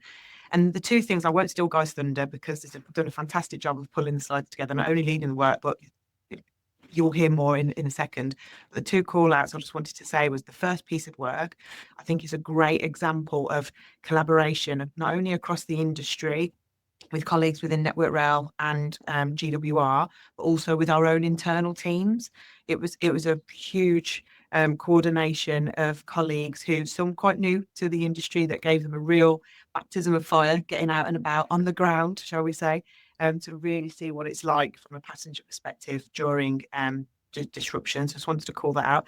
And the second piece of work that was with ORR and Steer is again another solid piece of cross-industry working that then had some real solid solutions and recommendations that we could take back out to the sector. So I'll hand over to Guy to take us through it in more detail. Thank you very much, Sasha. All right, so I won't go over some of the things that Natasha has mentioned there, but I will just point out that one of the reasons we've decided to focus currently on unplanned disruption is because we've done a lot of work in recent years on engineering work type disruption. And whilst I'm not saying for one moment it's all perfect, we felt we needed to look at the more stuff that goes wrong on the day, because there is greater potential for passenger detriment there. And also we know from research that how things are handled when it goes wrong is a big influencer on whether people judge their journey overall to be unsatisfactory, or they are dissatisfied with that journey. One element of this program, and just to emphasize, it is a program, there's all sorts of stuff in this part of the business plan on unplanned disruption, is with Great Western and Network Rail Western Route. And I think one of the points I would emphasize is when we approached the two organizations, there was a really fast commitment sign up from the senior management. And I think it's important to emphasize that there's a bit of bravery in that, in allowing us in to look at how they do stuff, knowing full well that we would talk about it subsequently. So I think that's an important point to make. So the approach was and following on a lot of the ethos that Nigel mentioned earlier, it was all about working with those organisations to help them do it better. And the way we went about doing it was really just observing the passenger experience, what was working, what could be better, what was baffling people, what was working well for them, with a view to tackling the weaker areas, but also identifying the good stuff that actually should be replicated elsewhere, or indeed just continued there. But it's all coming back to this objective of improving the experience when stuff goes wrong.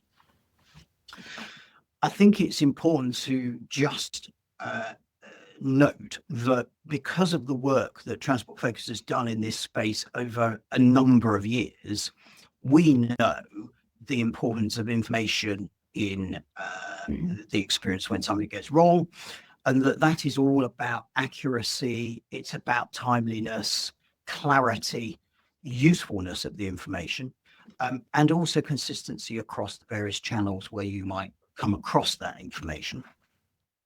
But we also know that passengers sort of asks during disruption are that the railway treats them with respect, that it recognises their plight, that it helps them avoid the problem in the first place if they're not already embroiled in it, and to adopt a sort of culture of well, you got me into this, you helped me out of it, or to rise to that challenge when something has gone wrong. So what did we do?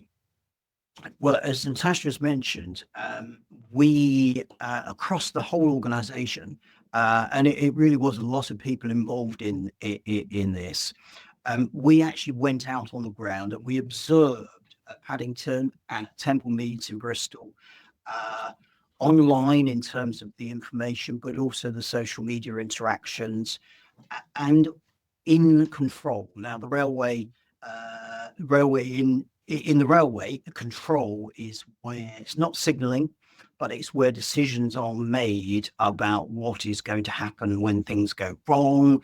It's where a lot of the information is updated. So it was actually sitting alongside the people doing some of this stuff. We did it for a whole week, and we had people out there at 7 a.m, still there at 7 in the evening. You were there, weren't you, Kerry? Various others around the table.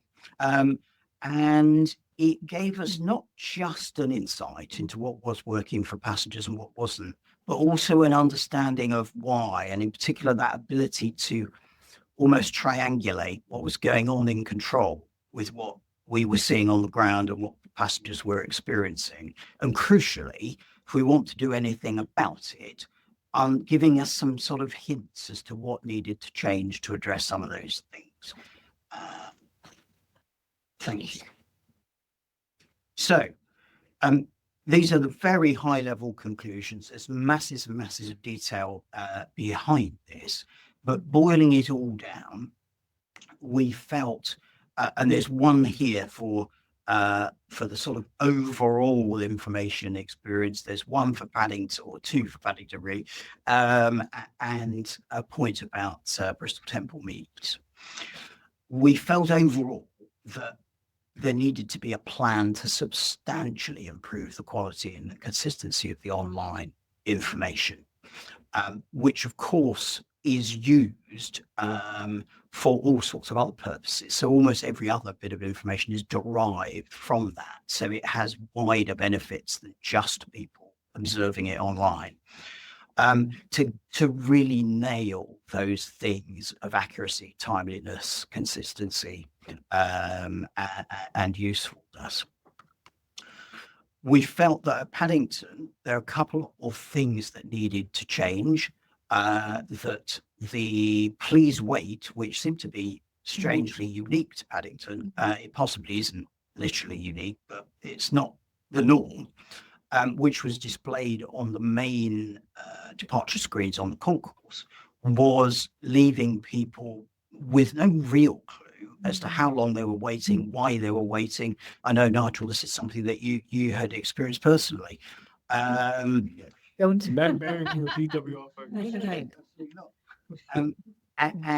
also that during disruption, there was a very, very small number of minutes between the platform being displayed and the train actually leaving, which can't be good for anyone's user experience, but particularly if you were not as able to run up the platform as others. At Bristol, we felt that it was more about the confidence, how the railway can help people wait confidently in the right place on the station, so that when their train comes, whether in disruption or not, they weren't having to hurtle across the station, through the subway, that sort of thing. So focus there. I mean, it is worth observing that Bristol, of course, is in the middle of a major rebuild, which isn't helping, but it's not just related to that. Okay, so how are we helping to drive change off the back of this? We are doing that through a number of routes. There's the Western Route Customer Experience During Disruption Steering Group, which has recently been relaunched and is being chaired by my colleague Nina Howe. And that is going to be a key opportunity for us to really maintain the focus on all the things that have come out of this piece of work. We're also a member of what's known as Team PAD, which is a working group comprising both the train operators and Network Rail, looking specifically at Paddington Station, PAD being the three-letter code for Paddington, as you may or may not know. And also a lot of engagement in the same way as Louise and Kerry have described with the EV world, with the individual managers within those organizations who are responsible for particular bits of what we have been commenting on. Next month, we'll be helping to deliver some workshops down in Swindon amongst the information control people, just to help them get more of a sense of what a good, punchy message is like.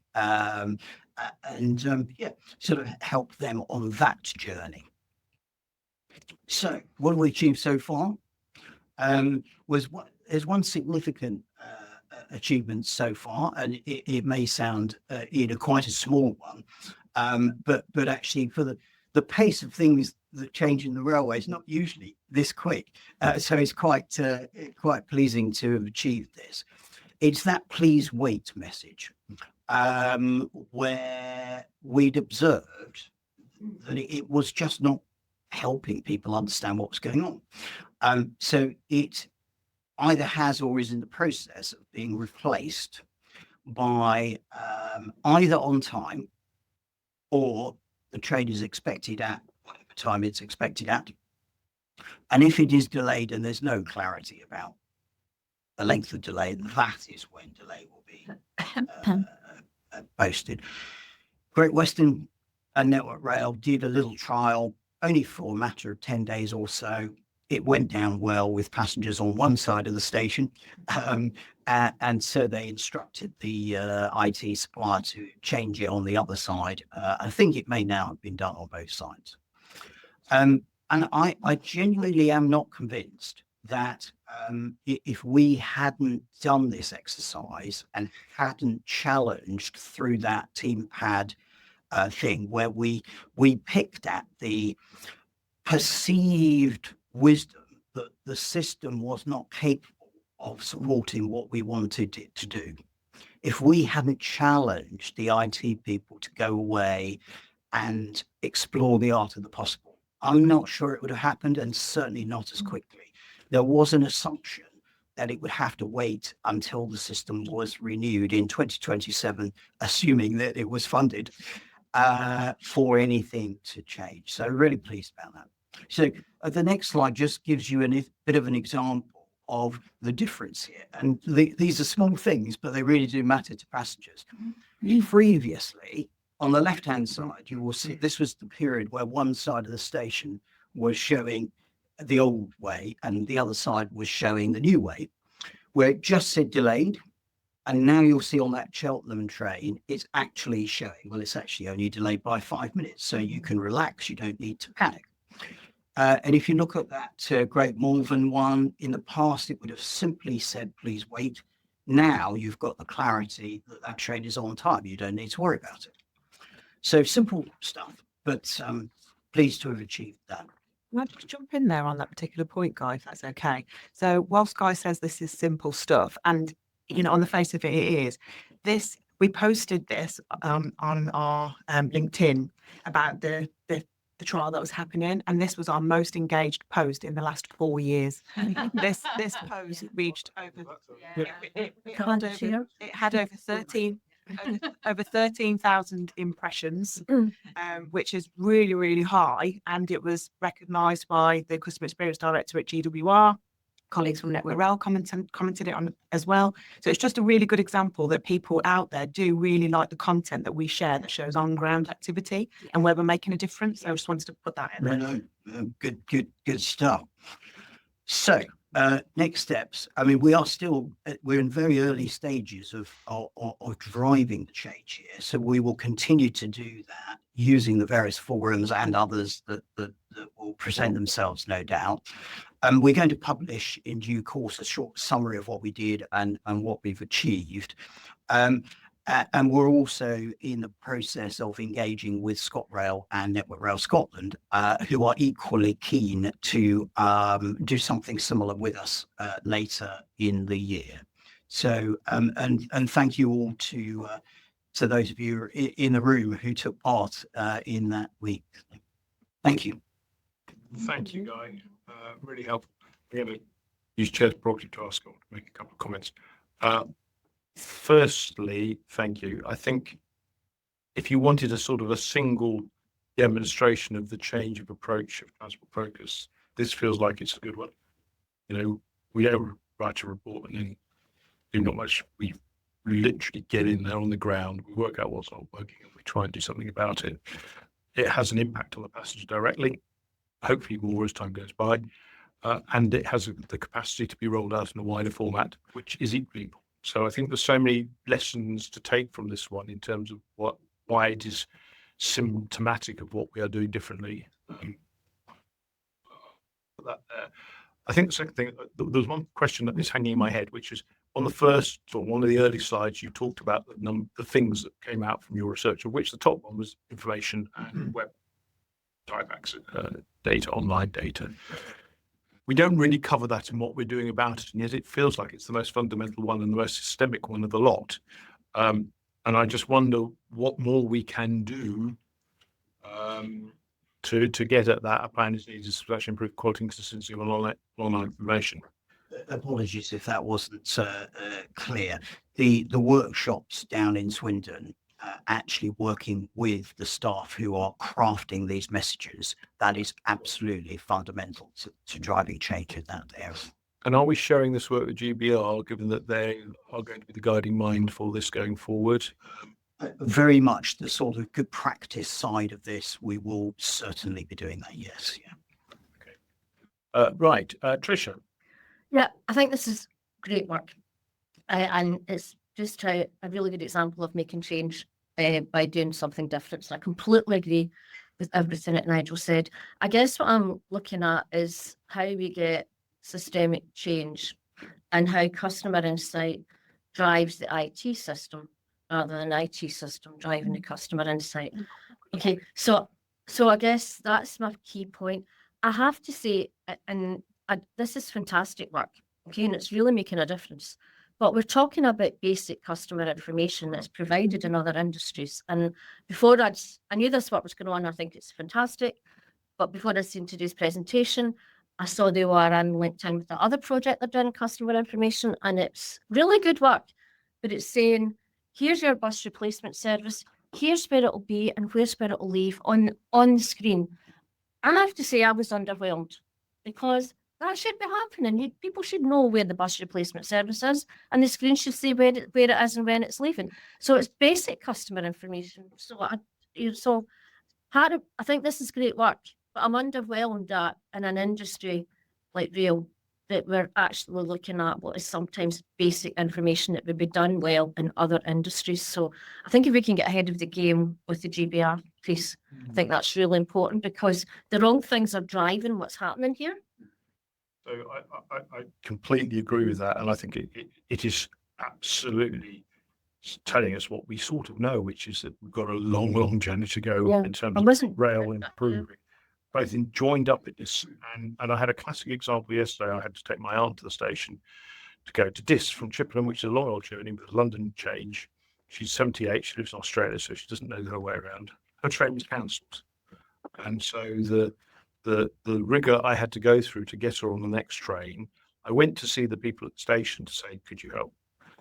And they could, and their first response was, well, we can help you as far as London, but we can't tell you what the other operator is going to be doing, and they may or may not honor her ticket. You know, I can't confirm that. I knew the answer that they could and should, but actually that was the message being pumped out really was shocking. But it just shows what low level we are at the moment and how far the journey's got to go to get to a better level. To come in. Yeah, I mean, I completely agree with the comments that have been made, and somebody who's worked in the sector for over 25 years, it is fairly depressing to hear the feedback that's coming out. But fundamentally, we know that there are lots of systems and processes within the rail industry that are not fit for purpose and are not driving the right customer-centric behaviour. We know that, and we know that GBR, whilst might not be the silver bullet to this, it's definitely a step change.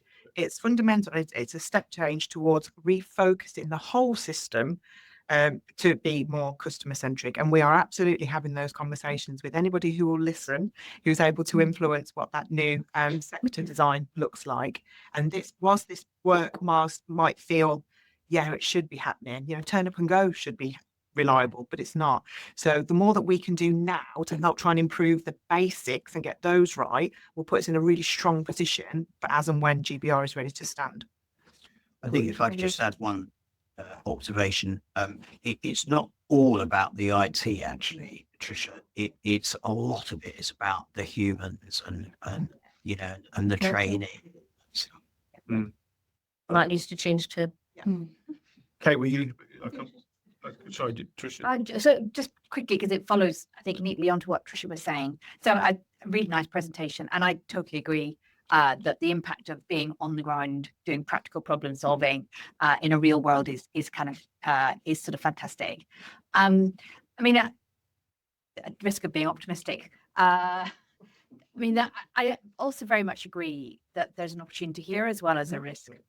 And I'm very struck that what you're talking about doing in Paddington and the kind of group you're in Paddington is very much like what we're doing at Euston and the kind of group that Michael is in at Euston, and some of the kind of questions around what is a sensible lead time to expect people to go to platforms, or when is it sensible to take passenger information off screens before trains are due to depart, or what kind of language is sensible will be common across all the London termini and indeed other large stations around the country. So I wonder whether actually with what we're working towards here is a bit of a standard, a bit of a model, and whether there's an opportunity to join up the Travel Watch work and the Transport Focus work and share really systematically what we're doing at Paddington, what we're doing at Euston, and what that tells us to help GBR set expectations for what we might want to do at all the large stations around the country. no, indeed. I mean, we kept Alex Smith up to speed with Right, what yeah. we're doing, but I think you're right. There is an opportunity there. I think. Yeah, because we're trying to do the same things, but we might not be doing them exactly the same way, right? Yeah. Conscious time is marching. Kate, did you want to say something? Yes, and I suppose I wanted to ask a little bit more about that human side versus the technology side, because and I just wondered if you had observed anything about like what causes some of that human behavior and the cultural side of it. So like if I think of a couple of examples, like so often you see on these screens like expected 2:30 and it's 2:32, right? And I'm like, I know it's not expected 2:30 because I can't even see it coming like 2 minutes away, right? So I could go up there and change it to 2:34. So do you have the information and for some reason you don't want to share it? And I think if we could get to the bottom of that, because there is like a general humankind issue, I would say, about sharing information, where we're like, well, it's not perfect information, so I'm not going to share it, which completely underrepresents the fact that we all have the feeling of, tell me something, anything, you know, like the feeling that you get when you're on a tube, for example, and most of the drivers these days are so good, right? They'll just come on every 10 seconds. They'll be like, I don't know what's happening. It's really annoying. They haven't told me anything, but it makes you feel better. It's like, you're telling me everything you have. Like, and I don't understand where the culture is. I think there's another element of it, which is sometimes I have seen is kind of like a power play. It's like, I've got the information, and that means I'm really important and I know stuff, and I don't have to tell you that information because you're a silly little passenger. Now, I don't know if you saw any of that, but like, I definitely have seen certain roles in certain industries have that. I can honestly say it's entirely cock up and very rarely conspiracy. I mean, I think what I can say is that as part of actually this that's showing on the screen now, the process behind that, one of the observations we had is that it needs to be clear who does it. Is it done at Paddington? Is it done in Swindon? And the process that's been put in place is that there is now a sort of active, is the train which is supposed to go out at X time, is it coming in on time? If it is not, then there is a conversation between Paddington and Swindon as to the likely delay to that train go back out again. And that is what time gets put into the system. So I think it's not conspiracy, honestly. It is a lack of process to deliver it. And that has been addressed as part of this. Interestingly, on the London Underground stuff, of course, the reason that all happens is because there's so much mystery shopping by TfL. And they are able to provide the driver managers with lists of which of their staff are doing it and which of they are not. So, and it drives behaviours. Can I just add one more thing as well, without going into lots of detail on this? There have also been several barriers over the years about giving access to frontline staff the information that they need real time to be able to help people on the ground, whether that's giving them access to a mobile phone, a tablet, an app, whatever it might be. And the sensitivities around that, which I'm sure you can work out without me actually saying it out loud, that need unlocking. And there's so many barriers to having a really, truly customer-centric railway that if we don't deal with that now, GBR, as I said, won't be the silver bullet. It won't even get out the gun if we don't actually tackle that first and foremost. That is a huge elephant in the room. Very interesting. I'm just very conscious. I'm going to throw one in, and then that will be the last two points. Just as an aside to that, and hope that I'll get some free flights. Flew Jet2. They have done something with their customer service, which is quite extraordinary, because every single interface was personal. It was a person. It was very personal, and you couldn't move quick enough for somebody coming to help you. And every single interaction was followed by, "We hope you have a nice holiday," or "Hope you have a nice trip," depending whether you're a package or not. And it was absolutely marked right the way through the journey experience there and back. I haven't yet written to them, so well done. But it was really impressive, and I thought actually, Great British Railways have got some case studies they could go and look at as to what they've done at Jet2 to try and get that culture so marked compared with the other airlines. Everybody's aware of a terrible experience, but that was my experience. Very quickly, Rob and Sandra, because we have a very short time. Yeah, I'll make a few general points. Firstly, I do think GWR are trying at a senior level to improve, and I really welcome that. Secondly, though, there has been an enormous amount of modernisation and money gone into the Great Western Line, and that's a massive amount of money invested by the taxpayer, and a very really modest delivery of improvements to the customer have come out of that. And I think that we shouldn't lose sight that they could have and should have done much more to respond to customers. And I do, as I say, I acknowledge they're trying. I do think there is a cultural problem that feeds down through the organisation that we haven't really looked at it. I think that staff training must be a huge issue because the response of staff on the stations to customers is just not good enough.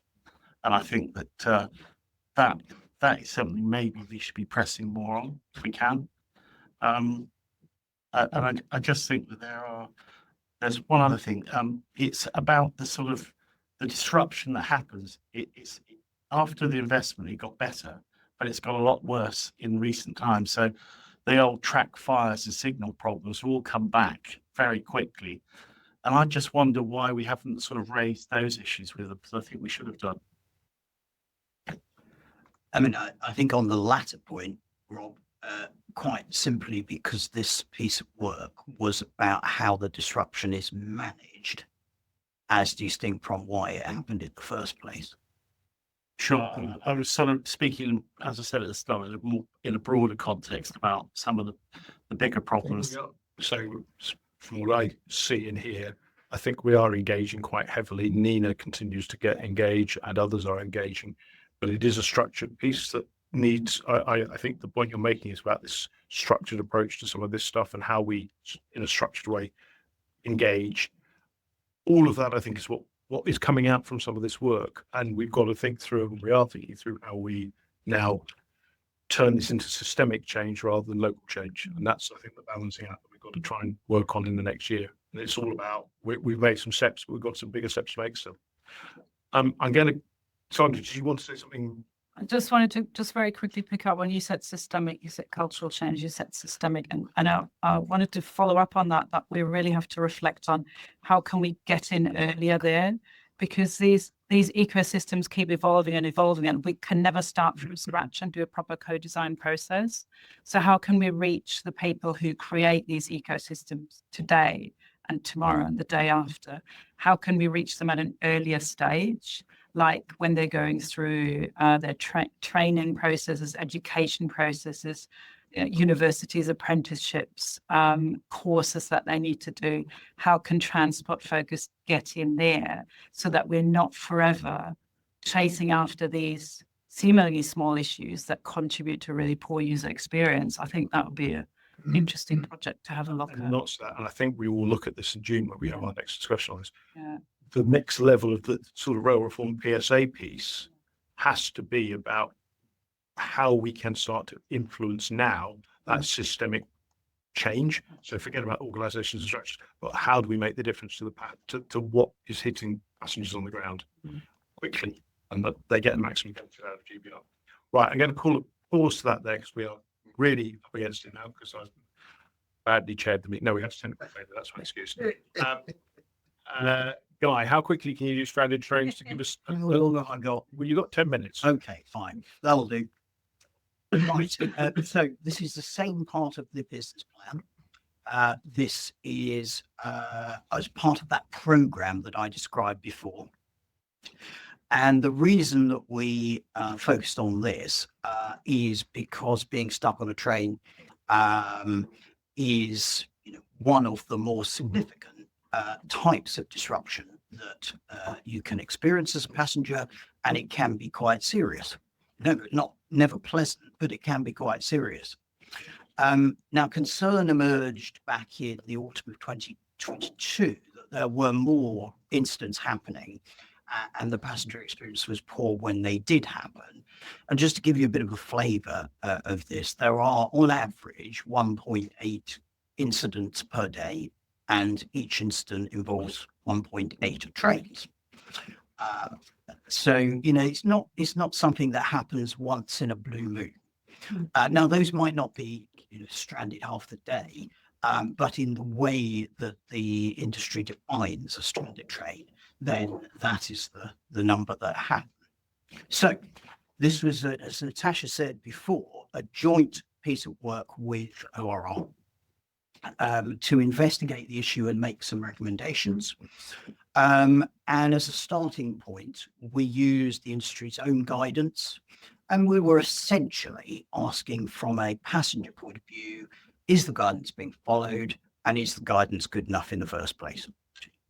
To do that, we appointed Steer steer group, and they obtained feedback from passengers actually stuck on trains. We discussed the guidance with train operators and Network Rail, examined a selection of documented procedures, and also we asked them to advise us whether the guidance should be strengthened. Now, separately, during the course of this, the infamous 7th of December Ladbroke Grove incident occurred, and we participated in the working group as a staff really off and off of that to develop an approach for the Thames Valley. So, next slide, please. Okay, so next one. Thank you very much. So we looked at 4 incidents in particular. There was that Ladbroke Grove one, and it was just pure luck that it happened to be in the middle of the project. Also another one on the same day on the West Coast Main Line in Scotland, one on the East Coast, and one on the West Coast Main Line.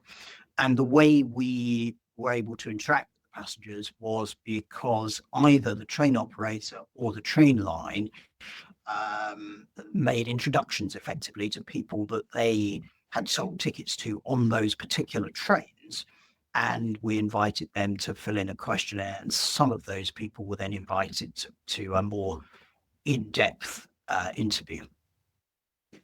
So what do people tell us? It's just a selection of the verbatims from that piece of work. In the top left-hand corner, you get a real illustration of the challenges when the air conditioning has failed because the batteries have become exhausted if the power is off. The middle one at the top is a good example of the difference that staff can make when they're really on point. Over on the right-hand side, you get a bit of a sense of how back to my point earlier about you got me into this, help me get out of it. That sense of how it can feel you've been abandoned by the railway to your own devices. You find your own way home.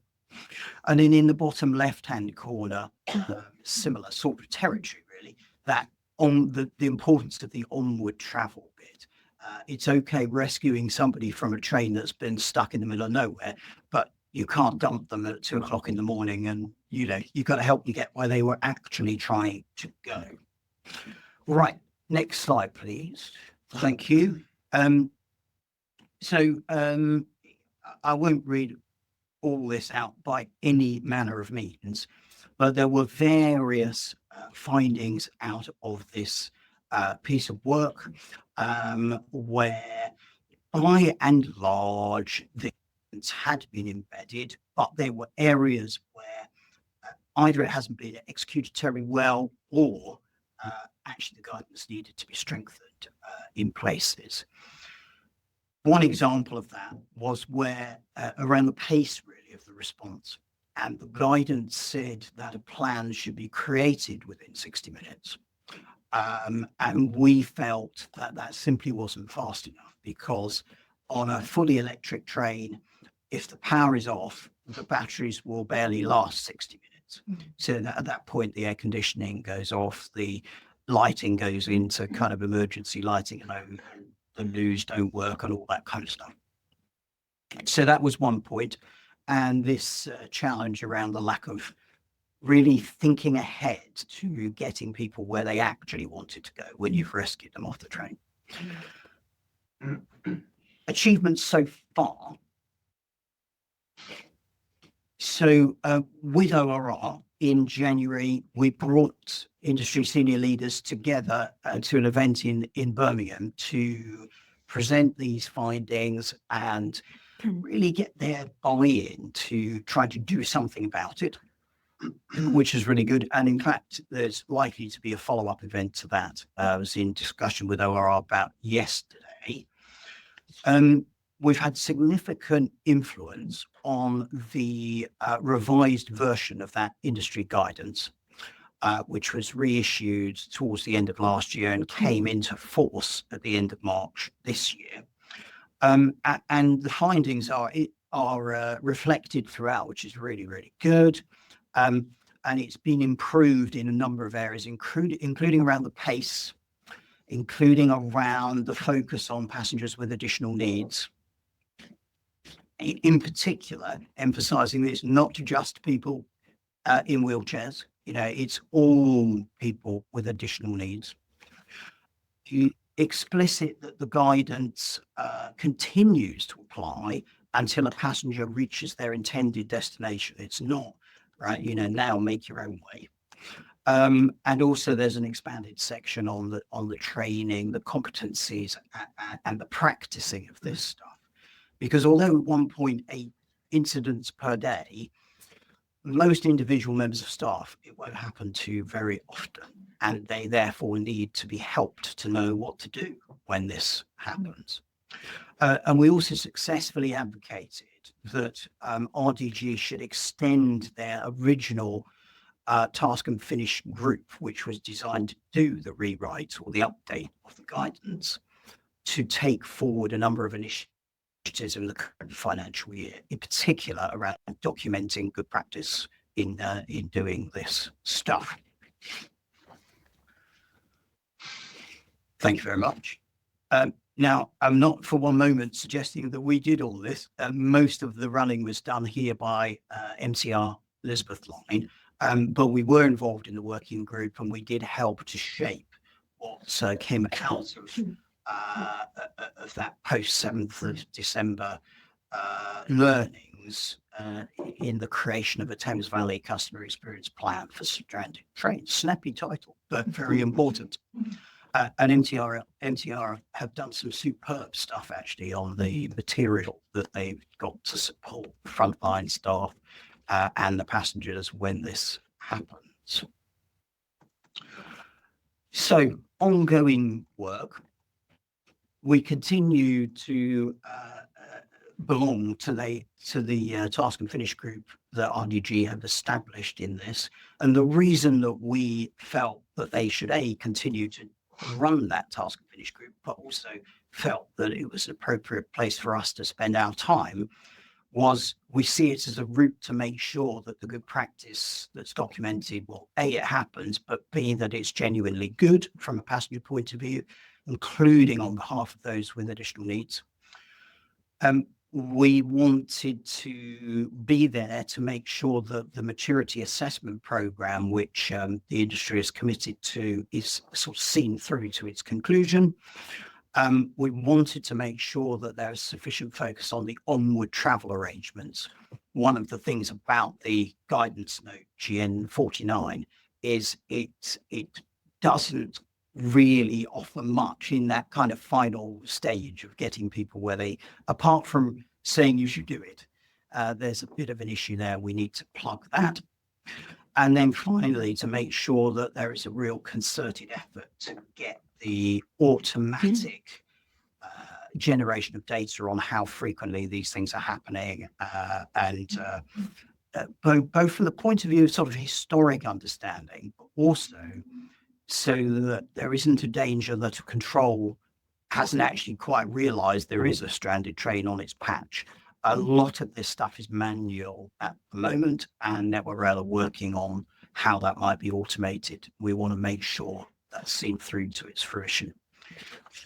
And that was it, Nigel. Great. Thank you, Guy. I'll make one observation and that's it. I think it's a great example of champion and regulator working together to drive change. And I think it's a model that we want to be very cognizant of as we look at the future and how things are structured under. But it's a great piece of work. I mean, God forbid if you're stuck in a train like that, it's a horrible, horrible experience. I've had it once, and anything we can do to improve that, there's got to be a great thing. Particularly, it becomes more of a problem as you get closed trains with no windows and all the other things that now have on trains. Does anybody any really pressing point they want to make on that? Otherwise, I'm going to shuffle very quickly to try and bring the meeting to a close.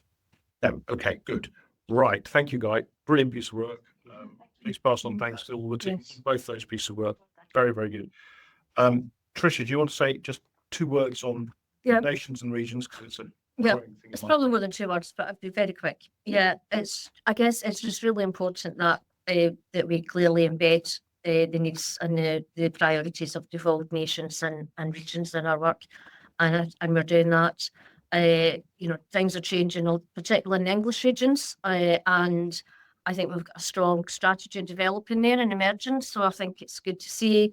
Clearly, we need to take all of the priorities in Scotland and Wales into account. We need to work collaboratively with London Travel Watch. So all of that work is going on. The Nations and the Regions Group is a formal subcommittee of the board, and it's meeting next June, and it meets quarterly. So we will continue to work towards doing the things that I've set out. Thank you. I think that's as well. Okay, thank you. It's a big piece of work for us. I think we've got to get cute about how we manage our strategy around the nations and regions as those change around us. Thank you, Tricia. Minutes of the last May meeting, unless anybody has got any wise observations on it, we will take those as approved. Very comprehensive. Yeah, thank you. Always great minute taking we have here, and it shows from that. Record approvals 24-25. John, do you want to say anything? No further observations. Correct answer. Well done. AOB. Does anybody have anything else they want to raise at this particular meeting? Casting my eye around the room. Thank you very much. Thank you, everybody. I think I can now close the meeting.